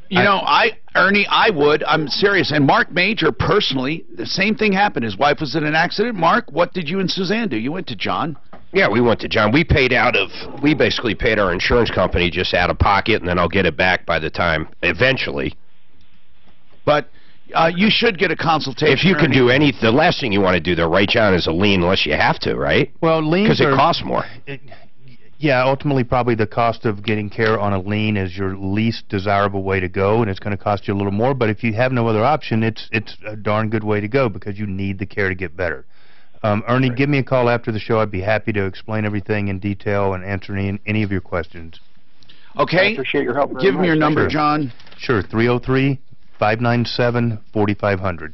And just reference the show, and Ernie, you know, he's a good guy, and as you heard, he really does look for ways to get paid. That's the important thing. Let's talk to David Salisbury. I want to talk about original wills. You know, this is something that over the years, people may even forget where it is. David, how important is it? Well, if you've got to open a probate, you need the original will. Wow. And a lot of times people come in with just a copy. Well, the problem is, if the will, the copy, let's say there are 3 kids. If the copy says the kids get everything equally, then it's not a problem because it's going to work out that way anyway. But if the copy does something and one of the kids, for example, is left out, and all you have is a copy, then you're going to try to probate it with the copy, and the court's going to say, you know, this guy's going to come in and he's going to challenge it. So find out where your original is, and whoever's going to be your personal representative, make sure they know where the original is. I see your point.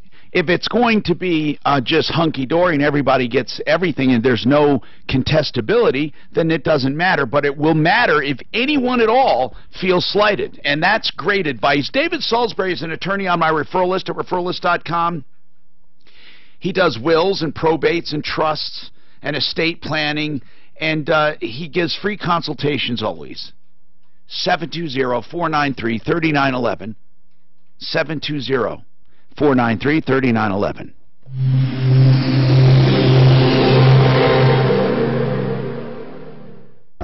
If you've saved a lot for retirement, you feel pretty good. But without some advanced, comprehensive planning, taxes could be your biggest expense in retirement. This is Linda Gardner, host of Your Money, Your Retirement, heard every Saturday here on 630 KHOW.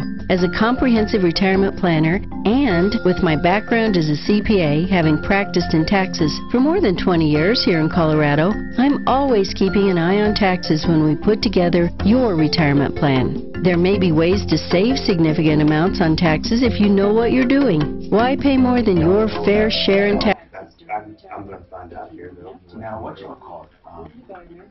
Didn't whatchamacallit get in trouble 2 more times and I haven't? Hey, Lazara's going to come on. Oh, yours isn't refreshing. Dang it. Mine too. This is what she said. Here's what I do. Watch. Yeah, you got it. I do that, and then hit OK. Oh, cool. So this is curious about her. Husband gets a DUI, he pleads. 10 days jail time, 20 days home detention. They offered to give him his 10-day jail time on the weekends. He said, no, I want to just do my 10 days and get it over with. Well, they missed his release yesterday. And they said, oh, we missed it. Sorry. We'll try to get him out tomorrow. So he's an extra day? 2 days now. And that sucks, man. Extra day? Oh, my God. That's like forever. I've never been in a cell. But I don't think there's anything you can do about it. So I'm going to get Joe Lazaro on for the call, okay? Where'd you find this? What was the, He dropped the ball on some case, and they eventually, 60 days. The true story that could save you hundreds of dollars a year. A woman named Linda just wait, the party's husband, Ray, has a $300,000 group for a period of 60 days, all all stay. changing jobs and He still was out for Well, I shopped for many highly rated term life 2-year probation. 2 years, yeah. and found Ray, who is 41 and takes medication to control his cholesterol, a 10-year, $500,000 policy for under $27 a month. That's almost twice the coverage for less than half. He was double dealing, conflicts of interest with clients, that kind of stuff. For your free quote, call 800-467-1443. That's 800-467-1443. We're not 467-1443. very well liked in the legal community. In general, just in the legal community. I mean, in general, maybe not, but because we're out there advertising, we work on contingencies, you know, we kind of go against the whole, chasers is what they say. it's advertising that gets the old guys' ire up, you know. But all advertising. Well, how else do you Mortgage advertise? personal injury benefits, it's advertised. You don't. That's the whole point. That's ridiculous. That's a big thing, Mark. It's not just that's ridiculous. It's evolved. I mean, at one point it was absolutely not permitted. Well, then how would you find a lawyer? Well, you can go find a lawyer somewhere on your own. Look It used to be you could not advertise but at it all. was not permitted. But, I mean, the Yellow Pages is advertising. No, you could. Mark, you could not advertise. Not even the Yellow Pages. You could. Well, that's what I just asked. And how do I possibly find a lawyer? You go to Yellow Pages under attorneys, and You there's go listings. ask and find somebody and referrals. But there's no ads. Jeez. And that was for a long time. You know, that only recently kind of. I would say it changed about 20 years ago, 50. I bet it's a little bit more than that, but not too much. Oh yeah, it's too absurd. Why couldn't you do it? It's just insane. Because they just bar your ass. I mean, No. I'm saying the entire law was stupid. Why would they do it? It wasn't a law. It was a regulation. I don't think there was an actual law. It was a bar. I think it was the bar, you know, the internal stuff. They've established a special number to I think it went up to the Supreme Court. 720-893-5559. And that was when it first became. 720-893-5559. The Raleigh House is a premier addiction. The first major case law decision on legal advertising is the Supreme Court ruling in Bates versus Arizona State Bar in 1977. 77? No more denials. Okay, 30 years. Yeah, I was 5. 40 years. Oh. Free, no obligation consultation. The Raleigh House, 720-893-5559. That's why, I mean, I literally grew up seeing attorneys on TV. Right, sure. How old are you? 45. 45. Yeah, I mean, it just was. He's old enough to be my son. And then even when it became permitted, it was still highly disfavored by a lot of people out there. When you're saying there's still some old timers around. Yes. So when guys like me wind up in front of the Supreme Court Disciplinary Committee, they don't fare well. When guys like steal and overbill 2,800 hours of white steel and get busted, they get little. Hi, Tom Martino, your troubleshooter. Yes, we had a lot going on here on the show with our attorneys. I got John Fuller, personal injury attorney.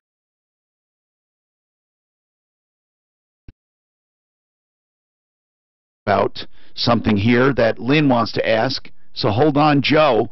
And Joe Lazzara, by the way, criminal defense attorney on my referral list at referralist.com. And Lynn, what's going on? You have an attorney from my referral list listening. Great, thank you. My husband pled to a DUI case, and he was ordered to spend 10 days in the detention facility and 20 days home detention. The judge offered that he could do weekends for his in the detention center, but he just said he was willing to accept his consequences and said, I'll just go 2 days and do my 10 days. He was supposed to be released yesterday. They haven't released him. What do they mean they missed the release date? If they did, why couldn't they just release him right then? They said they didn't have permission from the in-home detention to have that cleared. So that was yesterday. So I don't know why they couldn't get it cleared by today. Because they're busy processing people out, I think. Joe Lazzara, what happens when somebody is actually detained because they missed something? Well, yeah, and this does happen. So sometimes in-home detention, especially if it's through the jail or through the sheriff's department, when they have availability, they will come hook you up on a particular day. So sometimes they do miss those days.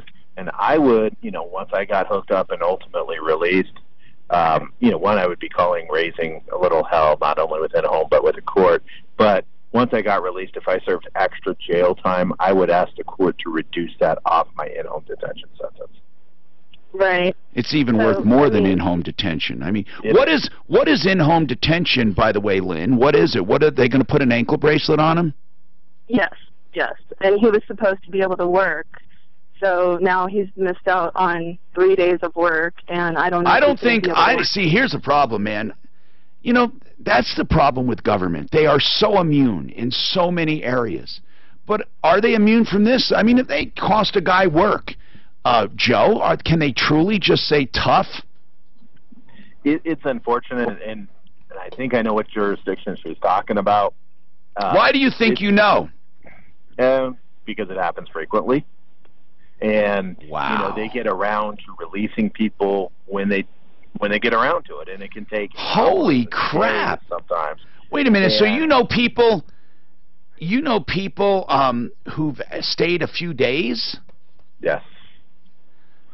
And now, if he didn't follow his terms, he would have a consequence, but they have no consequence for not following the terms? Well, I think the remedy here is I would be calling the court, and even you can go to the court and try and talk to a clerk, because the issue is the in-home detention people, they're on set time frames. They get busy. They have to hook people up. They have other things going on. But if it's through the sheriff's in-home detention, all they have to do is come over, hook him up, release him, and he's good to go. There's a big difference between in-home detention and jail, because jail, you're sitting there. In-home detention, you're allowed to go to work. Generally, you just have to be home at a certain hour. They don't let you, go grab dinner or anything like that. But you're able to work and you're able to sleep in your own home. I think you need to raise that issue with the in-home detention people, with the court, and see if you can get them motivated. If not, I think I've talked to the clerk. This man, they say it's up to the jail. God, Joe. So what you're saying is this just happens. What's the worst jurisdiction, Joe? Just say it. Denver. Denver. We even have clients who will post bond at, like, say, noon, and they'll get released at 2, 3 in the morning. So it's taking them, 15, 16 hours to release them. Or more. Yeah, it is insane, and that's what you're dealing with. The government bureaucracies, there's no repercussions. They take their time, and they get to it when they get to it. Well, okay. That's got to be exposed. I mean, come on. The court mentioned that he could file a motion of prejudice. Is that for... What would that do? Trying to recover his lost wages, or... You're not going to get his lost wages, is she, Joe? Is there any way you see that happening? No. I mean, and that's the hard part. I mean, there's different motions she can file, different things that she could do, but by the time it gets in front of a judge and the judge pulls the case up, he's going to be released on in-home detention. And, the government's not going to reimburse him for missed wages. I don't think so. I mean, maybe John has a different philosophy on that, but I don't think they would. John, you don't think they would either, right? No, they're not going to reimburse his lost wages. I mean, you could file some federal lawsuit claiming it was a violation of his constitutional rights, yeah. and it would be a valid, a worthy cause, but the damages I don't think would justify the expense and heartache of doing it. But what if we did something on a bigger basis, Joe, for people that this has happened to over the last few years in Denver? What if they're truly now? I think that would change things if you did a class action or something. I mean, we're talking about a civil rights thing here. These people, no matter what you think of them, if they're sentenced to a certain time and they're not released, they have been denied their civil rights. Absolutely. I think at some point that could happen. It's just, can you get enough defendants to petition that would have a claim that's worthy of pursuing a claim? And like John was just talking about, you have a lot of expenses, a lot of costs. Can you overcome those burdens? And then you got governmental immunity, and you got all those other different things you have to overcome. But can you do it? Most people are just chalking it up. Of course. And they want to move on. Hey, Joe, I got a question. You were saying because he stayed there too long in jail that possibly they would subtract that from his home detention. Well, if someone was kept, say, an extra 5 or 6 days and there was no home detention, then got in trouble at a later date, could you apply that? Oh, I don't think...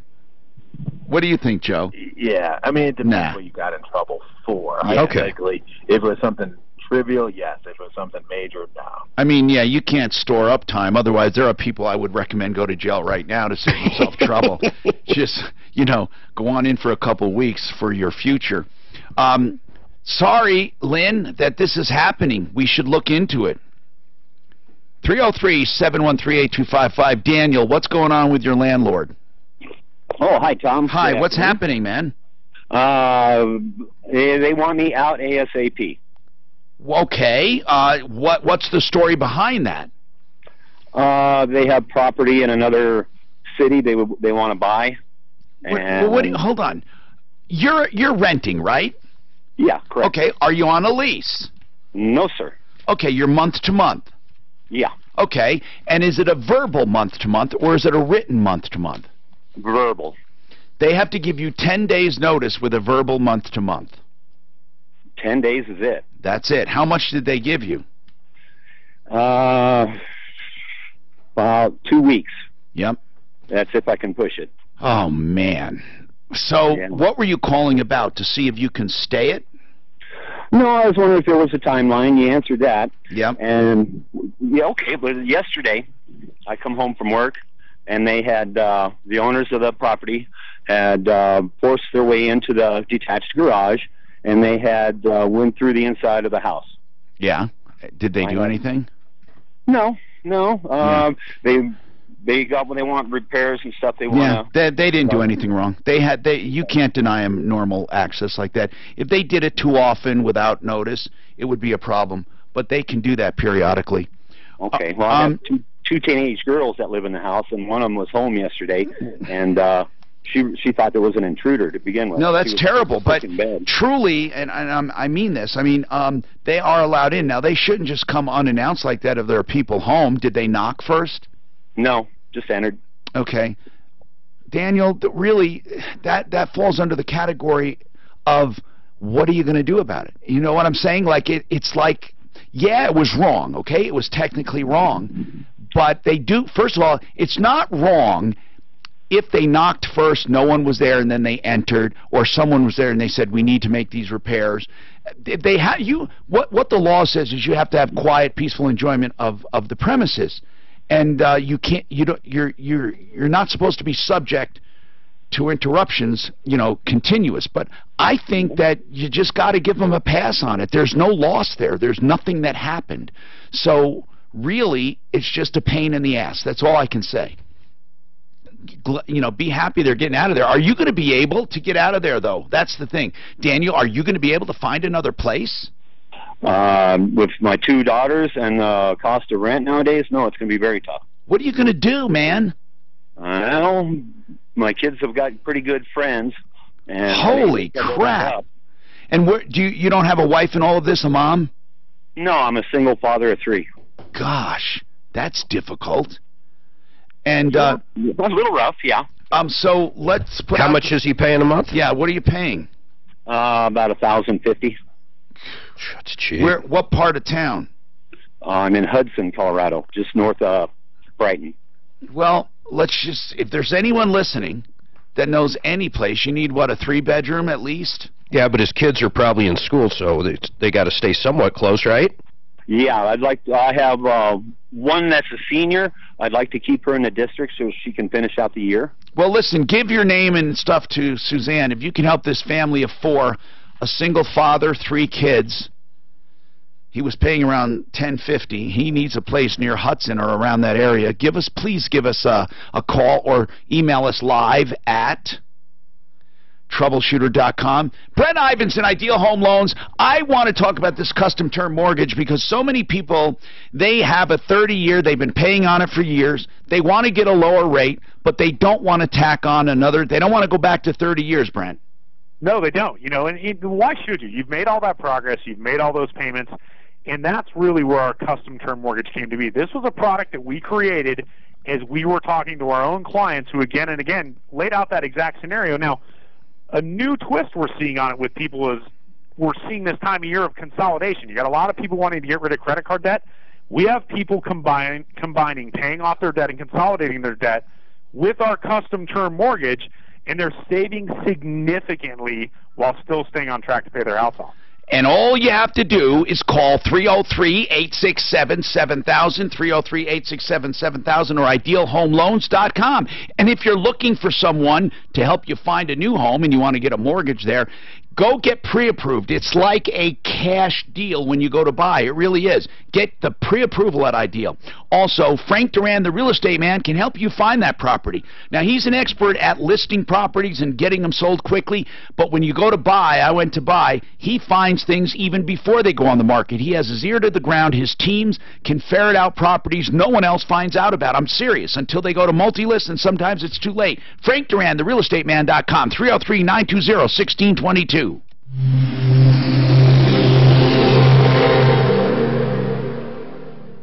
Report is brought to you by Amazon. Good news on the drive downtown. Both the stalled semi on southbound I-25 at Santa Fe and that crash northbound I-25 at 6th Avenue have both been cleared out of the way. Traffic flow getting back up to speed in both directions there. A couple of off-highway crashes, one on the southbound side of Parker at Dartmouth being cleared, another one 18th and Downing in the cleanup stages, and Smith Road remains closed east of Tower due to that serious auto-bicycle accident from this morning's rush hour. The weather forecast, sunny and nice today with a high near 74. Tonight, mostly clear skies in the overnight hours and an overnight low of 42.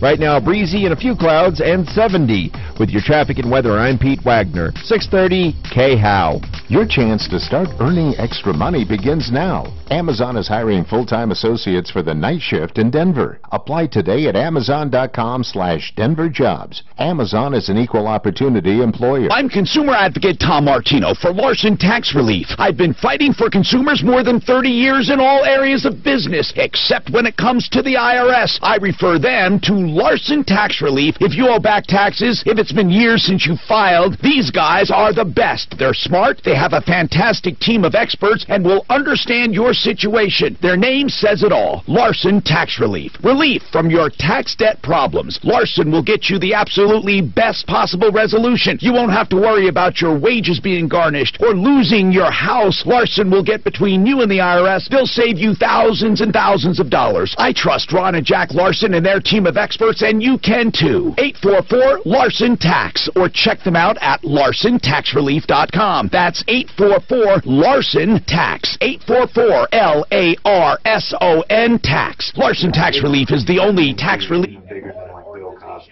I think it's going to be way bigger. There's rape accusations that are massive. There's what? Rape accusations. You know, here's the deal. From prominent people let it happen because they're so afraid. They wanted the movie. That's why they let it happen. I don't know about, I don't know. Gwyneth Paltrow basically said, hey, you know, it happened to me, and look at her now. Yeah, what do they call it? Not the interview, the casting couch. I always thought that was just a porno thing. Guess not, man. Or Hugh Hefner's house. He had one of those couches in every room. Yeah. And knew how to use them. Yeah. Oh.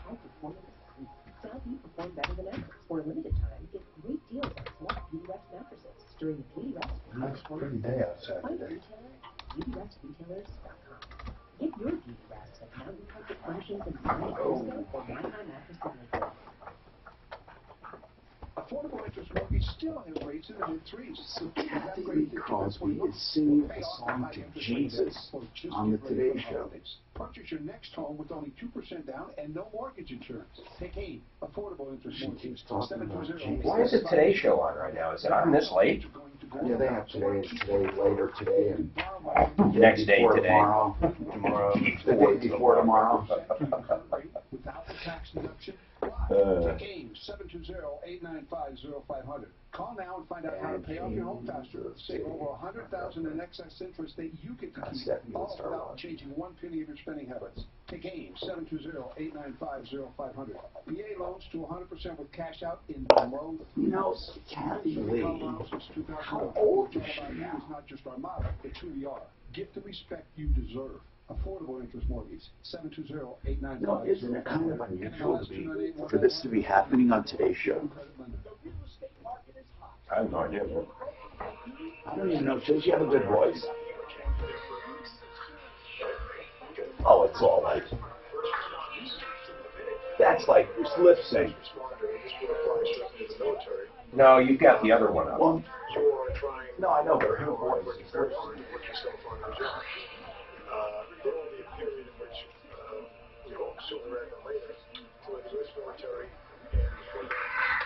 Hey, now I'm in trouble. I got to keep going on.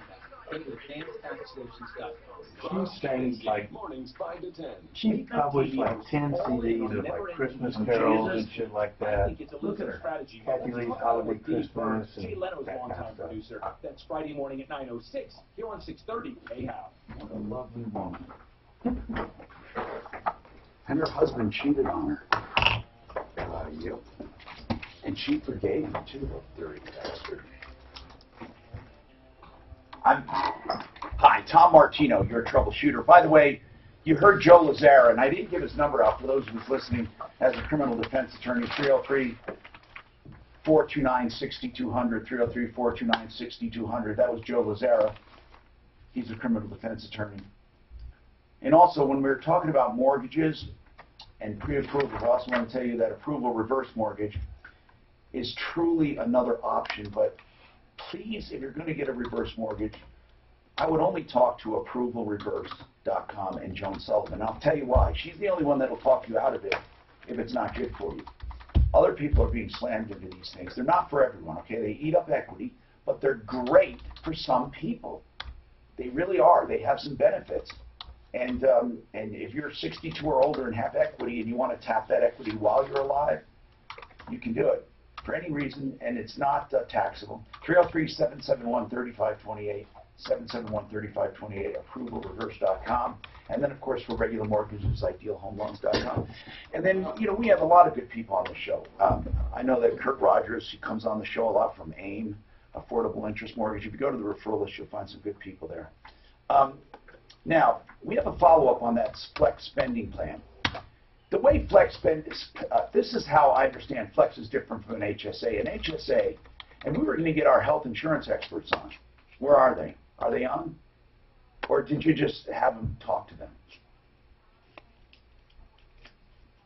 Oh, good. Okay, good. Good. Now, the way HSAs work is you have a plan that allows you to have an HSA, and then you can put up to a certain amount depending on your income, but the limit is like $7,000, right, Suzanne? Something like that, about $7,000? Whatever. So I have one. I put it in an account, and then I get a credit card, and I can use it for anything that goes toward my deductible, anything, So, and it's taken out before taxes. Now, a flex plan works much the same way, except the employer takes it out, and it's in an account. You take out so much a month. And the benefit of a flex plan is that it covers stuff that would otherwise be covered, but it covers it before taxes, and you don't have to have all the money in there for it to be covered. Your employer is kind of taking a risk, because if you only pay $100 a month and you have something that's $600, well, you get to use that money even before you put the whole $600 in. But then the benefit, the disadvantage, I believe, is at the end of the year, I think that the employer gets to keep what you don't use. Something like that. But anyway, David has an update. He called us and said he was, were you fired or did you quit in November? You quit? Okay, so you left in October. You were supposed to get benefits under COBRA, which would mean you could still have access to your flex spending plan. And when you submitted receipts, they said, we're not going to cover you because even though you were eligible in November, they said that they didn't get the paperwork done. And I said, well, that's not your fault. I mean, is that really what they said to you? Okay, and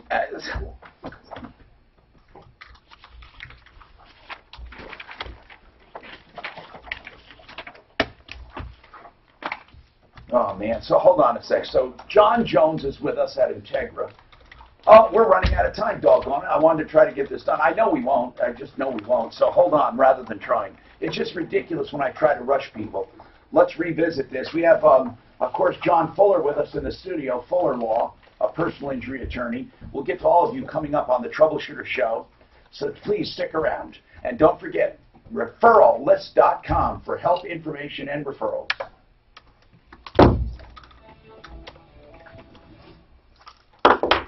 Filtration, large areas of rip-offs that I hear all the time. Over the years, water purification, water filtration, water softening have been major rip-offs. That's why I love to introduce you to Pure Water Choices, the best in the I should have told you you're going to be irritated with me. But Daniel just wanted to say John Jones is going to help me. He's also going to help me with my health insurance. I just want to thank you guys. For John Jones. Okay. You know what's that? We have to go in pairs. Oh, I have to go. This is only a 3-minute break. That's okay. What were you going to say? He just wanted to thank us because John's going to help him. There was no Then I'll say that. I'll say that. But I checked with John first. He's on. They get caught up in the hype. He has great value, great prices, and most importantly, the How's this going? pure water. 720-219-7818. 720-219-7818. This is Denver's talk station. More with Martino after the news on 630 KHOW. An iHeart radio station. KHOW, Denver. Fox News Radio, I'm Chris Foster. We will have great health care in our country. President Trump signing an executive order to expand low-cost insurance plans that don't fall under Obamacare rules. The top House Democrat Nancy Pelosi says it is a sabotage of the Affordable Care Act. Because people could jump ship for these cheaper, less comprehensive plans. An American woman and her family freed in Pakistan after 5 years held captive in Afghanistan are refusing to board a U.S. military plane. We're told the husband's afraid of being arrested and a flight to Canada is being worked out instead. In 2012, Caitlin Coleman and her husband Joshua Boyle, a Canadian citizen, were taken captive and held hostage by the Haqqani Network, a terrorist organization with ties to the Taliban. Coleman gave birth to the couple's 3 children while they were in captivity. Fox's John Decker at the White House. Fox News. We report, you decide.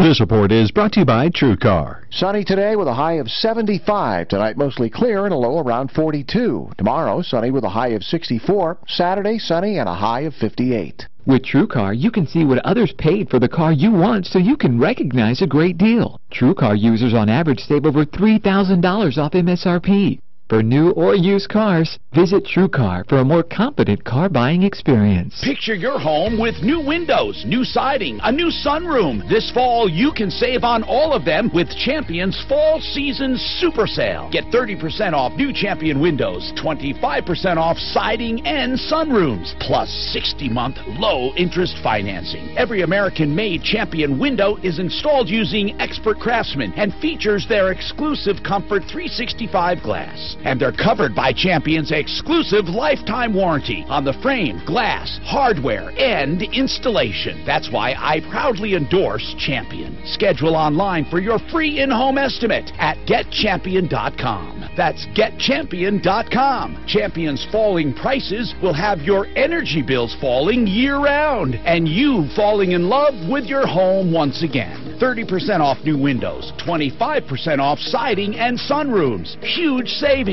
on Champion products guaranteed for life. GetChampion.com. When you think about home loans, think Ideal Home Loans and the help they can give you. That application process, we go through it line by line, and that really allows us to do an effective job to make sure we're doing what's in your best interest. Call Brent Ivinson and his team at 303-867-7000, 867-7000, idealhomeloans.com. They can answer all of your home loan questions. Equal Opportunity Lender regulated by DORA, NMLS 136756. For terms and conditions, call 844-45-IDEAL. This is the Troubleshooter Show. Help! I need somebody. Now, Tom Martino on 630 KHOW. Help me if you can, I'm feeling down. And I do appreciate you being around. Hi, Tom Martino, your Troubleshooter. Welcome to the show. 303 is our number, 303-713-TALK. 303-713-TALK or 303-MARTINO. John Fuller is with us from Fuller Law. We're talking about personal injury and anything else on your mind. He's a personal injury expert and attorney on our referral list. And when he's not here, he's at 303-597-4500. Personalinjuryco.com is his website. Now, Dave had a flex spending account, and I want to talk to John Jones at Integra Insurance about this. We're helping consumers with all concerns and issues. We do it every day. And if you're just joining us, tell people about this show because so many new people are moving into Colorado, and this show is the only show on the air, truly, that gives back to the community in hundreds of millions of dollars since its existence, recovering from consumer fraud, ripoffs, and liars, cheats, and all that. Now, John Jones is one of our insurance experts, health insurance, at Integra Insurance. And John, I got a basic question for you. My HSA works this way. I get to put away a certain amount per year, tax-free. In other words, before I pay tax on it. That's correct. It's taken away from my gross income and put in an account, and I draw from it with a credit card.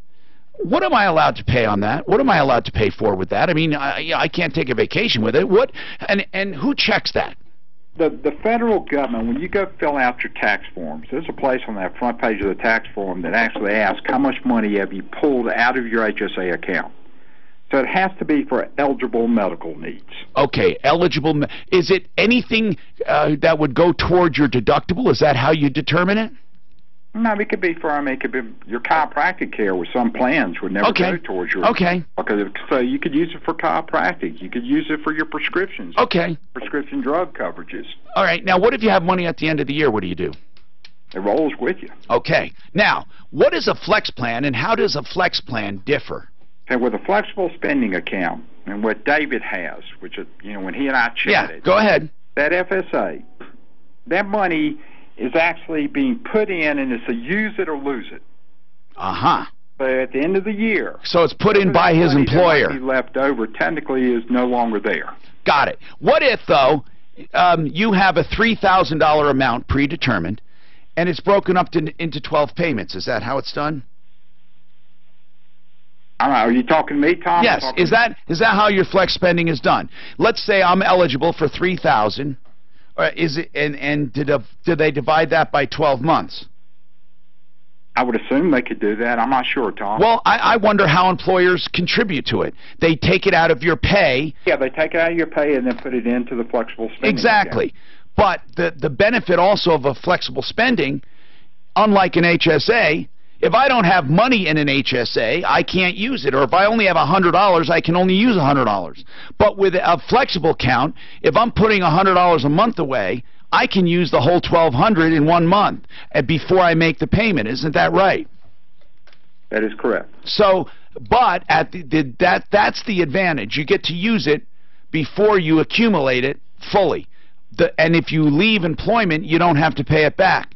The disadvantage is if you don't use it, the employer gets to keep it. Well, it's not yours. It's a use it or lose it. Right, okay. So now, his flex spending had a problem, and you're going to help him, right? When I chatted with David. Yeah, and David's on right now. Okay, when I chatted with David, and David, I just talked with the Division of Insurance. Okay. They primarily, like I said, they handle the problems with the insurance company. Right. You and I, when we were chatting, I think the major problem is going to be that because of the loss of dress, your problem, sounds like to me, is with the school district. Well, here's the problem I don't understand, John. Why does, if they were delayed in getting COBRA processed, why would they deny him access to his flex spending account when he has the receipts and he has the money in the account? I agree with that, Tom. That's why I asked David to contact the school district. Right. And chat with them, because this is for, I would assume this is for 2016, right, David? Yes. Okay, for the 30. So that money was in there. And can I ask you, David, on your flexible spending account, did they fund so much every single month? Yeah. Yeah. They threw so much in there every single month. Right. Like you said before, if you want to use it before, it's in there, you can. Yeah. You just keep, yep. Right. But I do not know, Tom, considering this is a school district now, why they would deny him if they have the receipts. David told me that apparently in March they told him that money just goes back to the school district. Which is crazy because he had the receipts. And are they saying you weren't covered after you were let go or after you left, right, David? Initially, and then they said that you have the 2 months through February to turn in your receipts. I tried to turn in my receipts. They wouldn't accept them. Then in March, when my COBRA went in, they said the money is, the 24-hour flex said the money is gone. It's back in your school district. Here's what I want to know, John. This whole thing with COBRA is crazy. When somebody leaves their employment, COBRA is supposed to kick in right away. Isn't that right, John? Yes, up to 18 months. Okay. But isn't it more expensive sometimes than what people can buy on their own? With the new rate increases, Tom, that are coming, when David and I chatted, David's case, he would be crazy not to go ahead and use the exchange this year. Right. Because his tax credits are going to be absolutely huge at his age and what he and I talked about. So I recommended David, sure, let's go ahead and take you through the exchange. Right. But the other thing, you know, is kind of crazy because this is where we're going now, that when Johnny and I, my son and I were looking yesterday, and he looked at an individual plan. Right. For himself at his age being 38, and then we looked at what if we did group. There was a $100 difference. The individual now was more expensive than the group. So it depends on whether that person's going to get tax credits or not. That person may find the Cobra is going to be cheaper than the individual. Oh, Cobra may be cheaper. Yeah. Because it's going. I've never seen it happen. Because it's going up. Recent rate increases. It could be that Cobra is. So John, these rate increases just keep going up and up and up. And Mark wants to talk about that executive order as well. I love this thing. Okay, so thank you, John, for helping David out with the flex spending. John Jones, Integra Insurance. You're crazy not to use a health insurance broker. It doesn't cost you a dime more, and they help all the time. When I have questions, I call them. I don't try to fight with the insurance company. 303-466-5500 is Integra Insurance. What is this executive order you're all hyped up about, Mark? What did you do? Well, here's what I understand about it. It's weird because I didn't read the entire order, but it looks like companies, not individuals, a company like iHeart that's got numerous locations, numerous employees across the country, can group all of them together under one plan, even across state lines. The more exciting part to me is if you're healthy, I'm not going to be forced to buy a plan that covers, say, pregnancy and everything else Obamacare mandates it covers. I can buy a catastrophic plan, which will be a heck of a lot cheaper. John, did I have that about right? He's not there now. Oh. But that's okay. It's okay. That's what I'm thinking. And think about this. If you're in good health right now, you can buy a much cheaper plan than you could, you know, not long ago. Now, this hasn't kicked in yet. It's an executive order, though. It's not law. No, it's an executive order, but it'll be that way as long as that executive's there, I assume. Okay, so John Jones, you are there. So, basically, he expanded group coverage, as Mark said, and then he said we can elect just catastrophic coverage. Is that right? What they've done is, on the executive order, is basically, he talked a lot about short 10 essential Obamacare. I understand. Mandates, okay? Right, but that's you can elect to do that. You can elect to do that. That one will probably, because every state still has to approve it. Yeah. So whether Colorado's going to step in and say, sure, let's go ahead and give you an 11-month short term. But the concept behind it is the premium cost should go down by at least 50 to 60%. Yeah, but you only have but you only have catastrophic. It's catastrophic. My God, what do I have now? Healthy, that's maybe that's all they Think need. about it. What do you have now, Tom? Really? That's it. That's all you have right now. I have like a $7,000 deductible, and I have. Basically, you're right. At my best year right now, ours would be, $30,000 out of pocket. So what's the difference between that and catastrophic? I have no idea. No, it's outrageous. John, do you have an answer for me? Preventative care, Mark? What's that? You have preventative care benefits. Man, I go and they take my blood once a year for free. That's what I get for $30,000. Yeah, thank you, John Jones, Integra Insurance. Listen, I'm not saying that anything the Republicans came up with is better than Obamacare, but Obamacare sucks, and so does almost every plan they've come up with. But here's the one thing that I hear the media say that drives me crazy. Every time they evaluate a plan, they say, but millions will be without insurance if this goes through. But you know why most of those millions? Why? Do you? Why? Because right now it's mandatory you buy insurance. When they change the mandate, most 18 to 30-year-olds are going to drop off because they don't want to pay for insurance, just like I didn't when I was 18 to 30. But then what happens if you end up in a hospital? We end up paying for you anyway. It already works that way. What's the difference? All these people go in, they don't have their $12,000 deductible. It's ridiculous the way it is right now. You're right. You're right. They don't have their deductibles. For a young person, telling them they have to pony up $6,000. You might as well put a gun to their head and say $100,000. There's no difference. Now, Here's the thing, though. Mandatory participation has benefits if it was done properly. Mandatory participation makes the risk pool much larger, and therefore you can spread the risk. Or it's the opposite. It puts the entire risk pool down at the younger people that don't get sick. It just offsets to the older. Well, no, I don't even know what you're saying there. I'm saying, you're saying it evens it out. I'm saying no. I didn't say the young and healthy end up paying for the feeble and old. That's what I'm saying. I didn't say it evened out. I said it spread the risk pool. It doesn't even anything out. It spreads the risk pool. Yeah. So the old and feeble can afford it, and the young and healthy don't use much. I mean, it evens it out.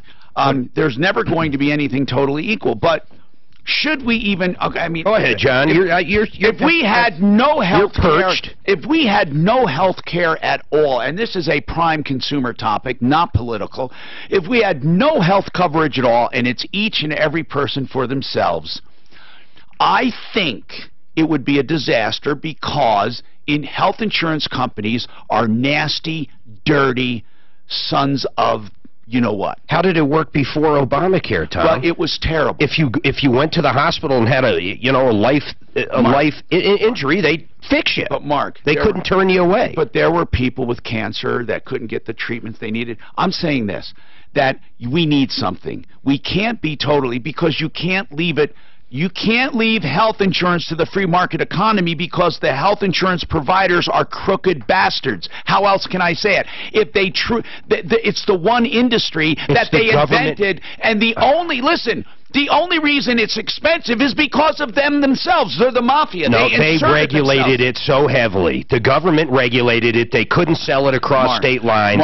They couldn't do a lot of stuff. Well, the government regulated the hell out of it. They had to, because the industry was so corrupt. The industry... But now it's worse. But people think healthcare costs have gone up, and they haven't. Doctors are getting less than they've ever gotten. Hospitals are getting less than they've ever gotten. So where's all that extra money going? It's going to insurance companies. Yeah, after Obama said everybody in the country has to buy insurance. Of course they're making a ton more money. But don't you... No. Don't you think... That is a complete fallacy that everybody in the country is buying insurance. The whole idea of spreading the risk pool among various age groups is wonderful, until you give a significant segment of the population basically free health care under Medicaid. And that's what Obamacare really was a significant, huge step towards single payer. Right. It was nothing other than that. That's what its whole entire purpose was. We might as well just face that and accept it. So what we're doing now is taking a step back from that and back towards a free market.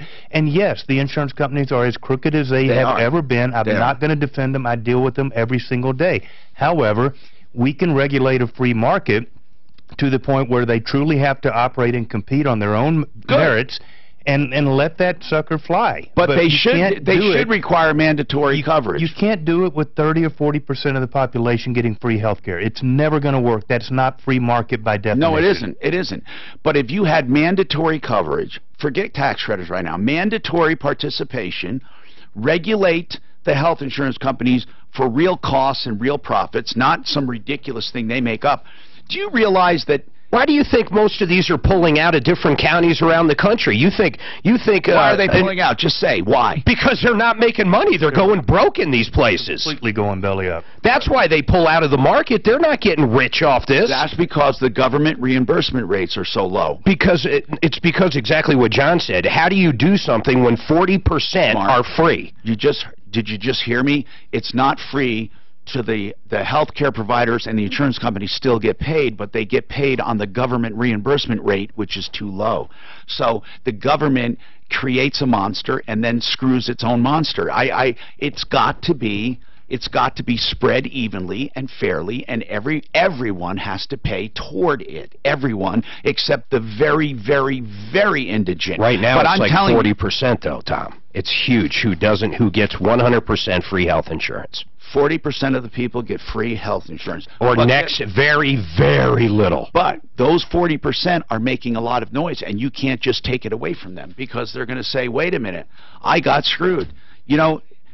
One thing you have to understand, Mark, the country and the politics and the celebrities and all of those people and the media will never, ever feel sorry for people that make money. ever. They will never feel sorry for them. We do have to take a break. We'll come back. We'll talk about this. I do want to talk about another thing. And by the way, this is not... This is something, when you talk about mental health and addiction, you want to talk about screw jobs. It's amazing we get any coverage for this. But the Raleigh House can tell you about insurance coverage for addiction treatment. There is some coverage.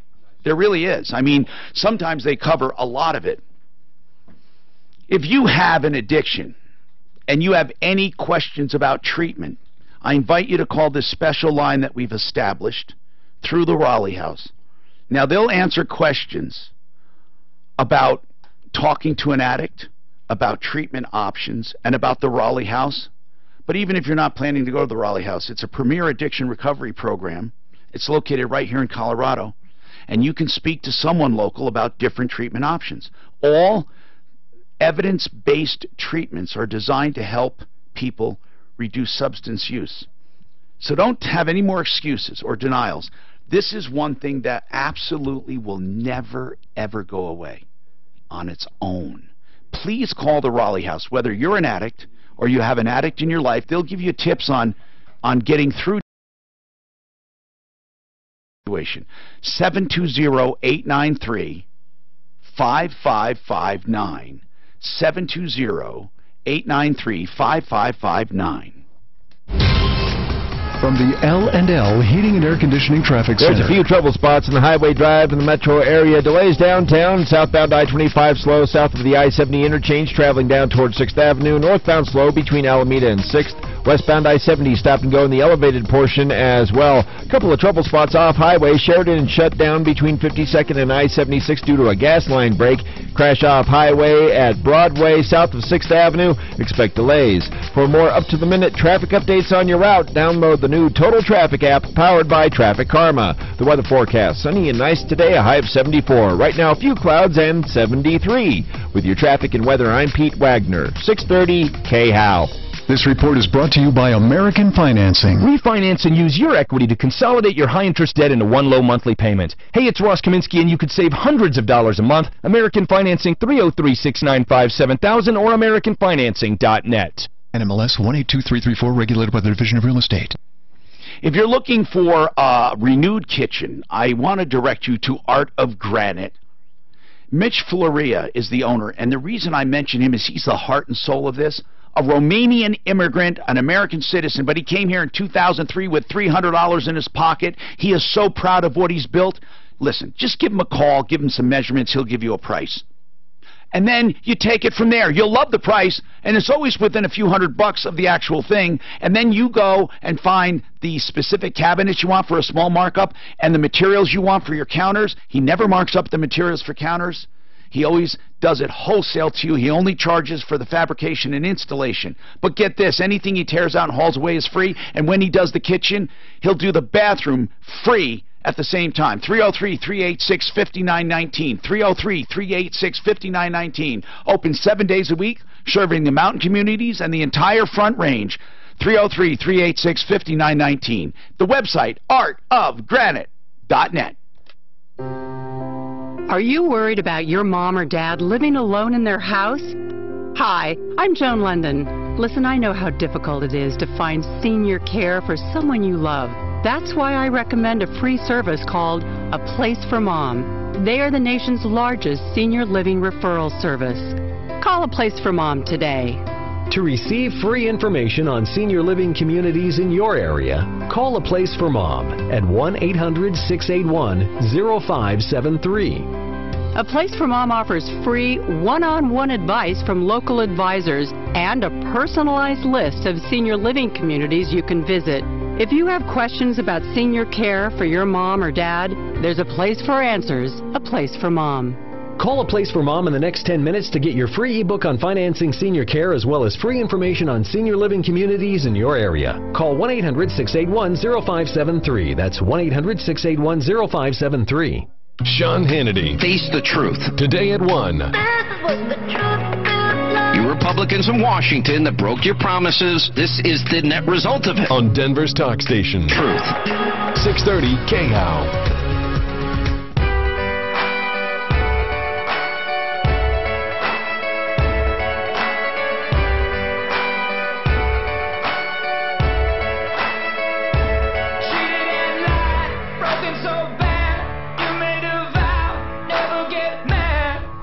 Tom Martino, your troubleshooter. 303-713-TALK, 713-8255. Here to help you solve problems, answer questions, and take complaints. Okay, let's keep going. There's so much going on today. Mike's got a comment on healthcare. Go ahead, Mike. Hey, thanks, Tom. 2 points.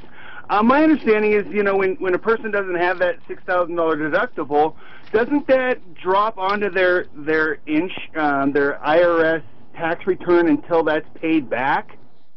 I have no idea. I don't know either. I've never heard of such a thing. So, obviously there's a penalty if you don't pay for health insurance. The IRS. No, the hospital comes after you. And takes it out through the IRS. So I would think that. I've never heard of that ever. No, the IRS does not collect your deductible over a period of years. It just simply has no connection to it. There is an alleged penalty that goes along with not having insurance, but virtually nobody's paying that because they're getting the Medicaid. So. Right, Mike, you have a comment on RTD. What is it? Hi, Tom. Hey. RTD has a plan that's tantamount to ripping all the seats out of the light rail cars. And what do you mean? And Karen Morford interviewed a person in a wheelchair, and he said he didn't know of any other way, anything else they could do to make it more accessible. Mike, I don't understand what you're saying. Okay, so let's start at the beginning. Are you complaining about RTD that did something? No, they have a plan. They're introducing a plan that's tantamount to ripping all. Now, when you say it's tantamount to ripping out the seats, you're saying they're introducing a plan to make them more accessible to wheelchairs. Right. And what you're saying is they're going to take out a bunch of seats. Right. Okay.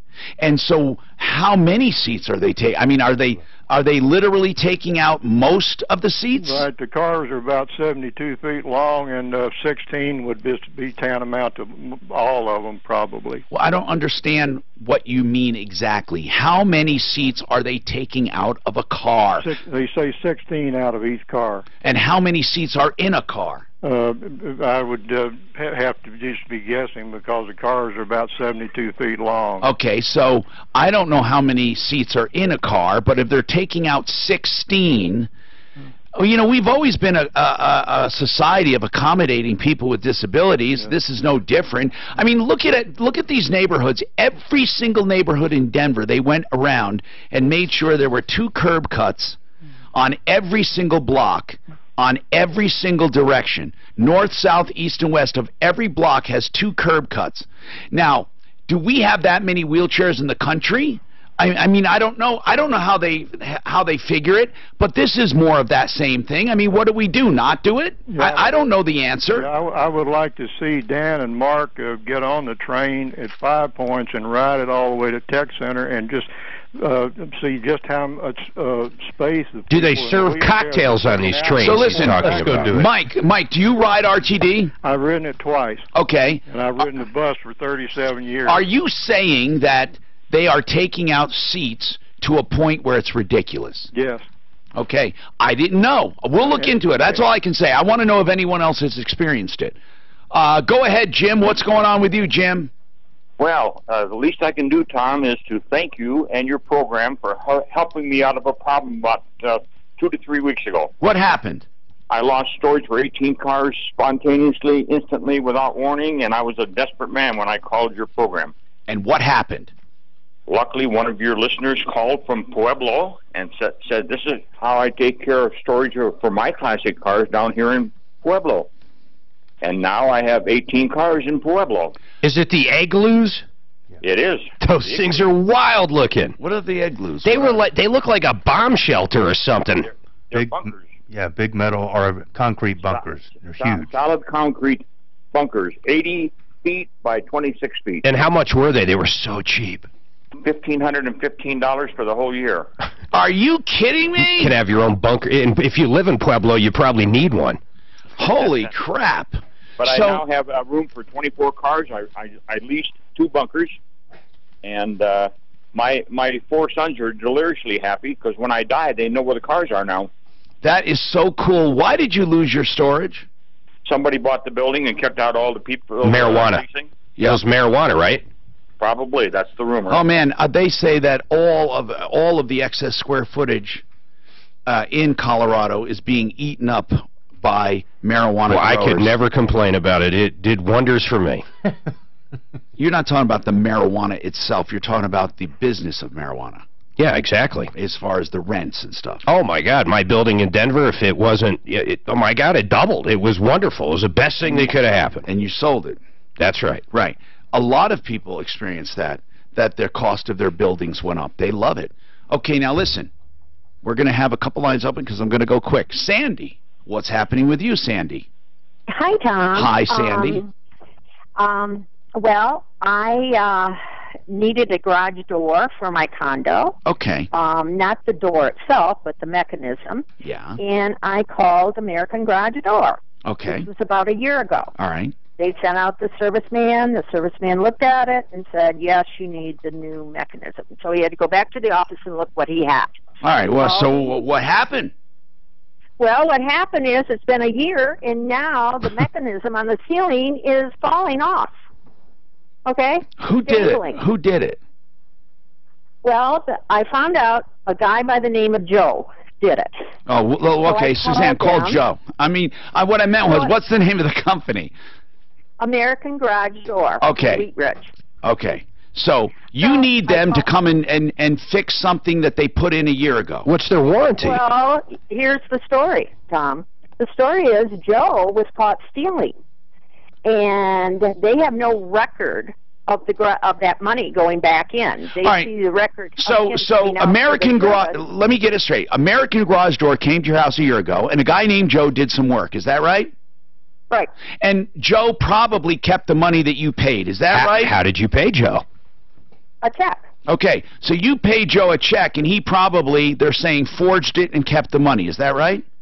Right. So they're saying you don't have warranty. Is that right? Well, they're just saying... Bottom line, what are they saying? Well, I called and said, the thing, he never put it into the stud. Okay, so what are they... I know, he did a bad job, but what is American Garage Door saying to you? They will send a serviceman out. Yeah. You'll have to pay for the service charge and pay for the labor. Now, I said, Now, if it had been done correctly by Joe, this wouldn't have happened, but now you're being penalized because of that. And since they don't have a record of it, they're not taking responsibility. Is that right? Correct. Okay, so what we have to do is figure out if you can prove some of this. Well, hey, did you write the check to American Garage Doors, or did you write it to Joe? I'm not sure. I have to go back into my file. That, to me, there's your answer. If she wrote it to American Garage Doors, they need to be on top of it. Unless Joe... hold on now. Just because she wrote it to American Garage Door doesn't make them liable if he never had... What if he on his own... To me, it would. How did he... No, Mark... I'm telling you, it Mark, would. Today, right now. Hold on, right now. Right now, if I write a check right now to American Garage Door and I give it to you and you forge it, are they responsible to me? If I call American Garage Door... That's different. You didn't say that. And they send Joe out. That's what I want to find out. That's the whole idea. That's what I wanted to ask. Did they dispatch him to you? Because if they did, then he's their agent and they're responsible. Unless he talked her into writing the check to him, then there might be an argument. But even then, I would argue that they had this guy employed and they should have known better. I'm serious. That's right, Tom. That's right. They had him employed. I did not know. John, what do you think? If someone comes and it writes it to one of your employees their name instead of writing it to Compass Insurance, what happens? Sandy, unless you made a deal, like for example, hey, American Garage Door gets $1,200 for this, but I'll do it for $300. And if they made a deal, because this happens to some of our well-established companies once in a while. They send out somebody to the house, and the guy says, man, I'll tell you what, this would normally cost $800-900. I'll do it under the table for $2 or $3. Right. And now, if you do that, then it's your problem. But here's what I need to know, Sandy. Do they have a record of dispatching anyone to you? Yes. They have a record of him coming out to my house to do the service. They do? Yeah. Okay, then I think... What's that? They pulled it up, and she had a record. Then if they have a record of that, and you can show the canceled check to American Garage Door, we're going to get it collected for you. But, I mean, we're going to get you some warranty work. Do they show a ticket? Do they actually show the garage door going in? They show no money. For the opener? They show no money being transferred is what they said. They only show the service call. But, Mark, Sandy, you have to get the canceled check. That's all there is to it. When you get the canceled check, you contact us. But if you made it out to him, I agree with Mark. It's going to be near impossible. Yep. Now, we have another comment on RTD, and we have a healthcare comment. I ask that you guys hang on, because I do have to take this break. And I think, and I got to say this real quick, I'm sorry, and the fact that she doesn't know who she wrote it to, most likely she wrote it to Joe. Well, we don't know that, and if she did, it's her fault. I mean it. Aurora Orthodontics and TMJ, they are in the business of the new orthodontics, pioneered and developed by Dr. Kent Lawson. He even wrote a book on it. He's world-renowned for this, and he's located in Colorado. What he has done is proven that you can widen your palate over time. It has not fused, even as an adult. And when you widen your palate with these mouthpieces over time, your teeth will straighten. And then, for the finishing touches, you use Invisalign braces, but only for a short period of time. The entire treatment period is only 2 years, and you get naturally beautiful straight teeth and an aligned jaw, which helps with TMJ and sleep apneas and gives you a beautiful smile. And get this, it's so much cheaper, pennies on the dollar compared to cosmetic dentistry. Why would you go for veneers and cover-ups that are 50 or 60 grand when you can get the new orthodontics for a fraction of the cost? Dr. Kent Lawson, the new orthodontics, Aurora Orthodontics and TMJ, 303-690-0100, 303-690-0100. This report is brought to you by Indeed. For the most part, the highway drive across town is in pretty decent shape. No stalls or accidents being reported in the Denver area at this time, at least on the freeway system. A few blips of slowing down there, nothing out of the ordinary. South of town, road construction, pothole repair, blocking the center line, southbound I-25 and Covers Parkway. And they do, and they're robbing from their employer, and you're helping. Tinnitus in 30. Structure generally screwing over the damn gas line. Gas line repair continues on that section. The weather forecast. Well, it's going to be sunny and nice today with a high near 74. Right now, a few clouds and 73 in Denver. Traffic and weather, I'm Pete Wagner. 15. How? Are you hiring? Join the businesses that use Indeed.com for hiring. You can the FBI is looking into their rape allegations, because for many of those, tinnitus in 5, depending on the stage of suspension limitation. If you have ringing in the ears constantly, especially when you're in silent times, that's tinnitus. It's a nerve condition connected to the auditory system. There are ways to mask it that work successfully. They have hearing aids that do that. There are ways to treat it with another therapy that deadens that sound within your brain and your auditory system. What I love is that we have the pioneers of this treatment here in Denver. Whether you use the masking treatment or you use a permanent solution, it depends on the type of tinnitus you have, you will be so thrilled with I'm going to tell you, Colorado Tinnitus and Hearing Center's Dr. Patty and Dr. Lisa. They are the heart and soul of this business, and they're on my referral list at referrallist.com. So if you have tinnitus, please see them. Also, if you have hearing loss, see them. In fact, you can have either, one or both. Here's the other thing. Free evaluation periods for hearing aids with no obligation. So you can find one just right for you. Colorado Tinnitus and Hearing Center. 303-534-0163. 303-534-0163. And please look on my referral list for them at referrallist.com. Hey, it's Ed Sheeran. He's still around? And Coca-Cola bring you to Los Angeles for That's what I said. Eminem's trying to get validated or something. I don't know what he's doing.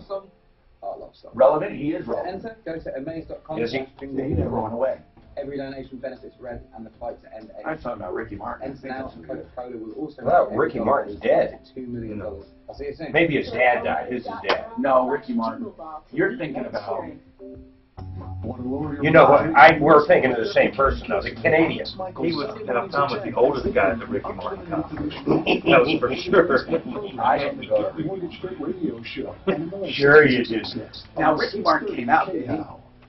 He is Fortune 500 companies lease their vehicles. It is a smart financial move. He is Ross Kaminsky from my friends at Alliance Leasing, who can help you save time. Who was the guy I was thinking? And have been doing just that for Colorado businesses for more than 20 years. I don't know if you were thinking his dad was Junior. No, I wasn't thinking of him. Finance guy. No, Freddie Prinze Jr. His dad was like the father on Family Ties or on that's right, just like not Family Ties, one of those shows like that though. Your key to the perfect. And then his oh yeah, you're talking about Alan Thicke and the singer. That's right. That's who I was thinking. Alan Thicke was the actor, and his son is really good. Yeah. I thought Alan Thicke died though. Hi, Tom Martino here. Let's take a comment on the son on the Fresh Prince of Bel-Air. RTD. Go ahead, Roger. No, not Marky Mark, but.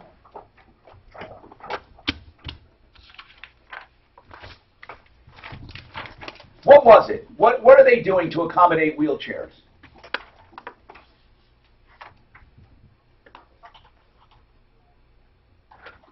But they will not accommodate most of the electric wheelchairs. So they're going to take out a few more seats so they can accommodate the electric wheelchairs. He said 16 seats. Well, then the electric wheelchairs are not occupying that space to be used for stand-up travel. Okay. That says a lot right there. Thank you for getting that straight. I kind of understood what he was saying. I mean, he just said, but he, listen. I think Uber, in a lot of cases, is cheaper than that train. Just saying. Are they going to make Uber be wheelchair accessible for certain? I guess, how could they get into that? Because taxi cabs aren't wheelchair accessible, are they? No. I mean, what do they do? But don't they have handicap or something? Don't they have something? RTD does.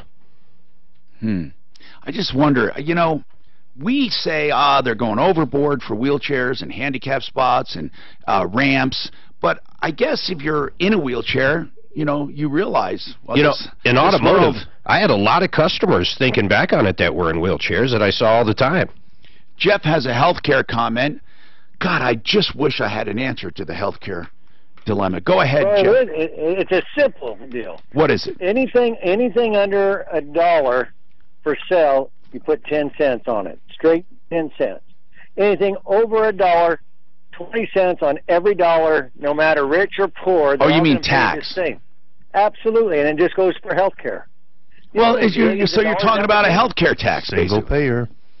So a health care tax. Absolutely. You just put 10 cents on any item, and the rich and the poor all pay the same.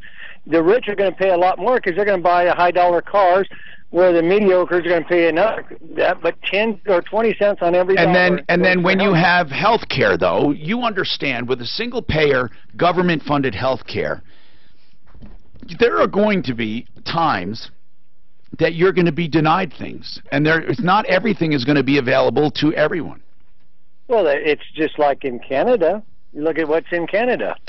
And they come over here and get in our line. Most people in Canada that I know that have money, they do come here. When we go to Mexico, so the Canadians come here, we go to Mexico. You can go down to Mexico and get surgeries that we can't get down here. No, you can get them here. You just get them cheaper in Mexico. There are a lot of foreign tourists going over to Korea. They're going over to there's some other countries where they're going to get health care. They really are. Yeah. I mean, all kinds of health care. I think doctors are getting paid too much as it is. But they're not. See, that's the fallacy, Jeff. They're not. They really aren't. Anesthesiologist is making close to $300,000 to $400,000 a year. How much do you think those loans are? You really think that's a lot of money for an anesthesiologist? Trust me, they're not making that much money. Per procedure, they're making less than they've ever made. Insurance companies, you don't understand what they've done. They inserted themselves into the transaction. Then they took it over. Do you realize this is what's weird, and people do not understand this. Most of the expense in any healthcare transaction, most of the expense is the insurance company itself. That's what's crazy. They came into a marketplace and created a spot for themselves. They inserted themselves between a customer and a provider and then added to the cost their profits and their operational expenses. And then their profits and their operational expenses have been going up, and the reimbursement rates have been going down, and the coverage has been getting more sparse. They have literally ruined the healthcare system. You can't blame providers. Do you know that if you go to a doctor and you say to him, I'm going to pay you up, let's just say he's not with this giant group and corporate, and if he's a provider, do you know this, Mark? You could go to a doctor, and I've done it, and you say, for that surgery, okay, I'll pay you up front and in cash. Up front. When I say cash, I mean immediate payment. It doesn't have to be greenbacks. How much would it be that they will cut their fees? What you think costs $6,000, they'll do for $1,200 to $1,500. The only place I disagree with you is I think the government has screwed it up more than the health insurance companies have. That's all I'm saying. And I know you are. How about if you had a restaurant, and if anybody showed up that was hungry, you had to feed them. You weren't allowed to turn them away, which is what hospital rooms have to do across the world. I understand. So how would a restaurant handle that, though? Well, I'm not saying right, wrong, or indifferent. I'm just saying the government has more power over medical than anything. It's crazy. And I agree that the government, when they get involved in anything, screws it up. Just like the Postal Service, like transportation, whatever they get involved in, they screw up. There's no doubt about it. Look at Social Security. You're telling me if we didn't have private investment firms doing that money, we would have billions and billions and billions of surplus. What I'm telling you is, if it was on the open market, the private market, a good insurance company would come out, Mark, and everybody would be forced to compete with them. The problem is, honest to God, this is the only problem with your Pollyanna approach. John Fuller will tell you this. Insurance companies left, it would work in any other area of life, but I swear to God, insurance companies left alone and unfettered. John, you have to tell him the truth. Even though we love free market, would insurance companies on free market necessarily be a panacea? I think it could be. The problem that we've got... So what is the reality of that the reality happening? Is Come on, you deal with them every day. You just didn't like the answer. He deals with them every day. The reality, Mark. Tom, here's the reality. For years and years, because of the system that we've had, the fox has been in charge of the hen house.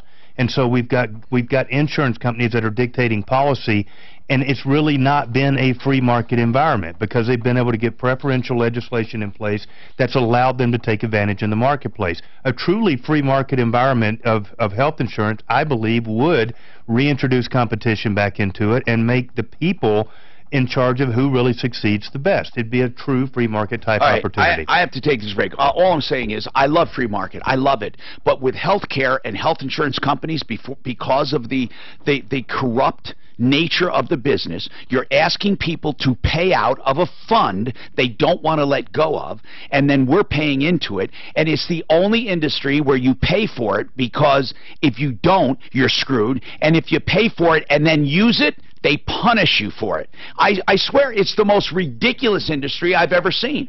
By the way, and healthcare is the cause of a lot of bankruptcies.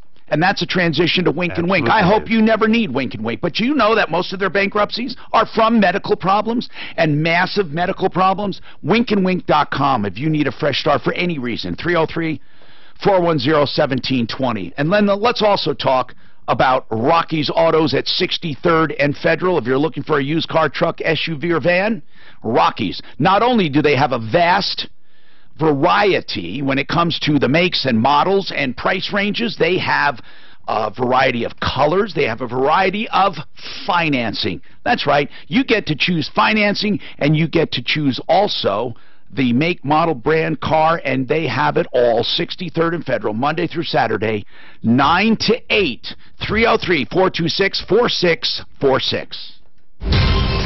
from the L&L Heating and Air Conditioning Traffic Center. For the most part, the highway drive in good shape. There are a few of the typical delays. Southbound 225 heavy between the Spillway and I-25. Southbound I-25 downtown a little slow just south of 6th Avenue.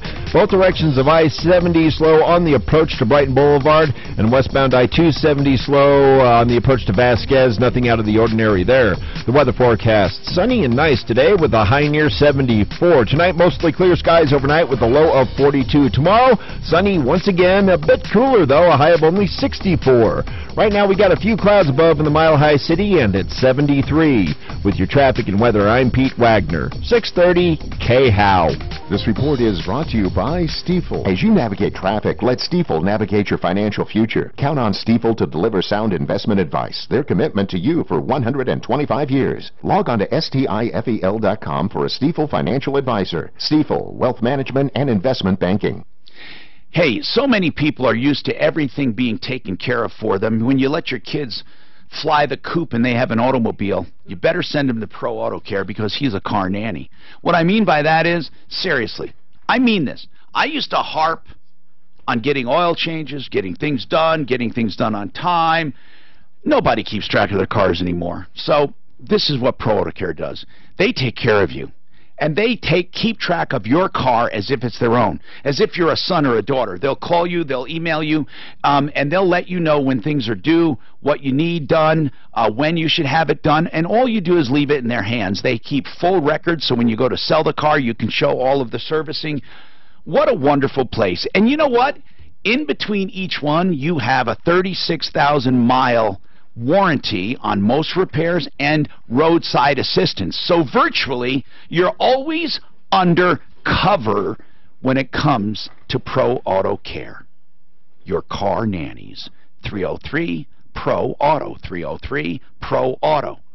And 2 locations, Evans and I-25, Bowles and Santa Fe. 303-PROAuto.com. I'm Nick Soboleski, a Select Quote agent with a true story that could save you hundreds of dollars a year. A woman named Linda just called.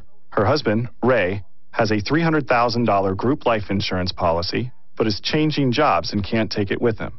Well, I impartially shopped the highly rated term life insurance companies we represent and found Ray, who is 41 and takes medication to control his cholesterol, a 10-year, $500,000 policy for under $26 a month. That's almost twice the coverage for less than half of what he had paid. If SelectQuote hasn't shopped for your life insurance, you're probably paying too much.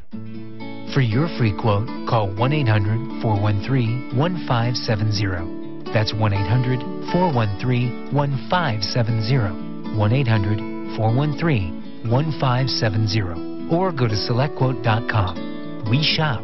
You save. Get full details on the example policy at SelectQuote.com/commercials. Your price could vary depending on your health, issuing company, and other factors. Not available in all states. Sean Hannity. We'll do the media's job. We'll point out their bias, and we'll give you information you're not going to get anywhere else, because that's what we do on this program. Sean Hannity, coming up today at 1 on Denver's Talk Station, 630 KHOW.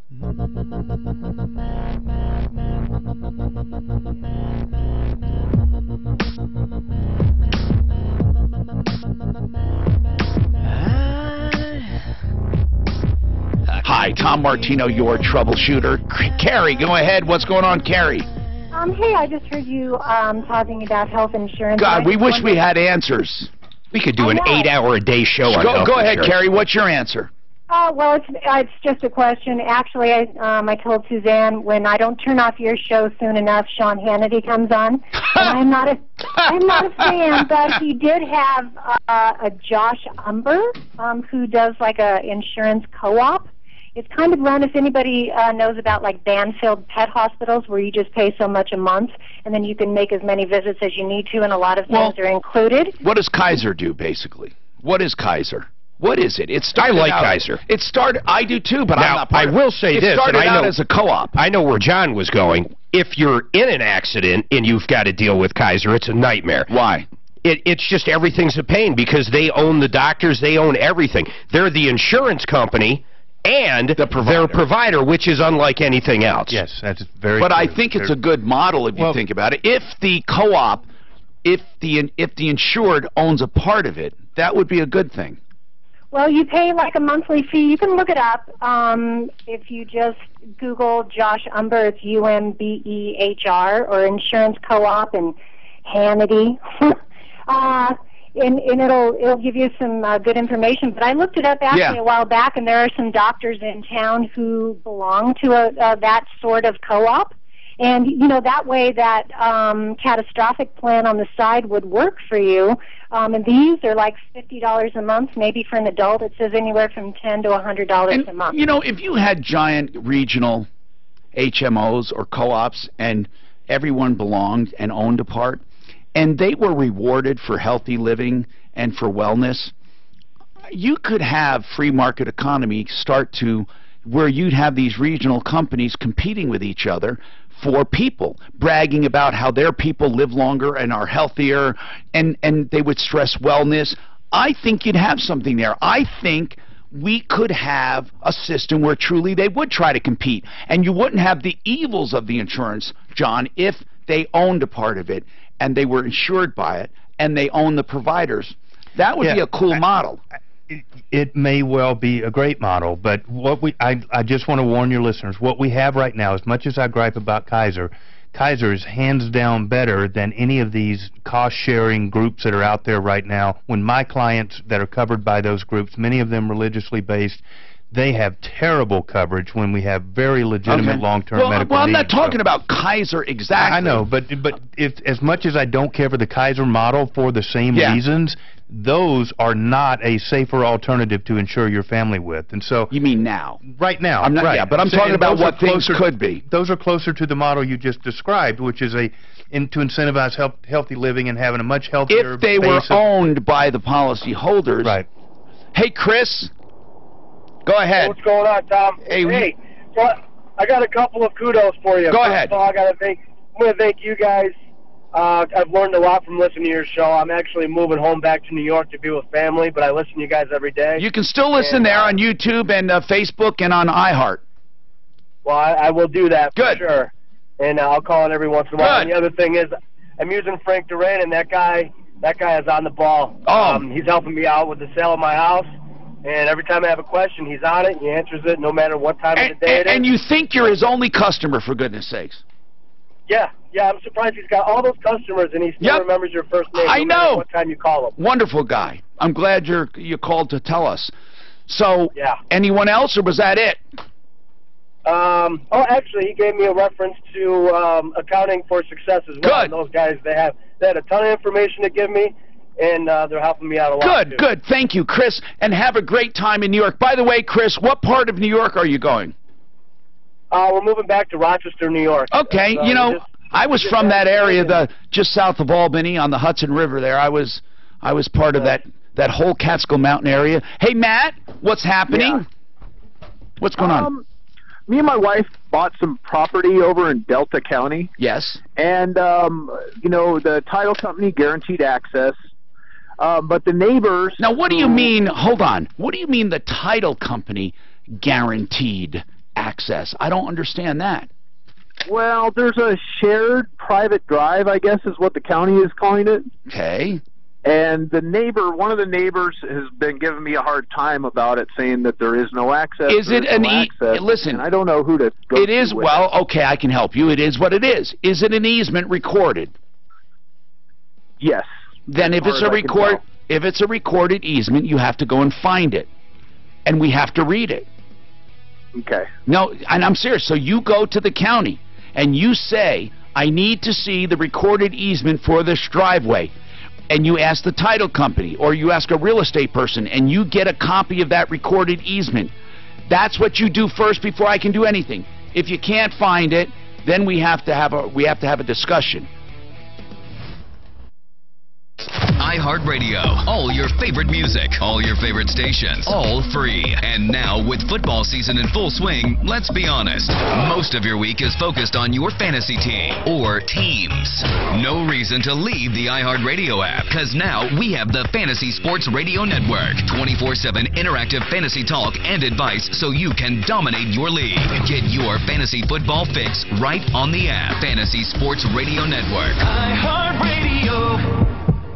When you're hiring, you want qualified candidates fast, and it can be hard to know where to find them. More than 3 million businesses use Indeed.com, the world's #1 job site. Whether you need entry-level or highly skilled employees, Indeed helps you find great talent and make the right hire.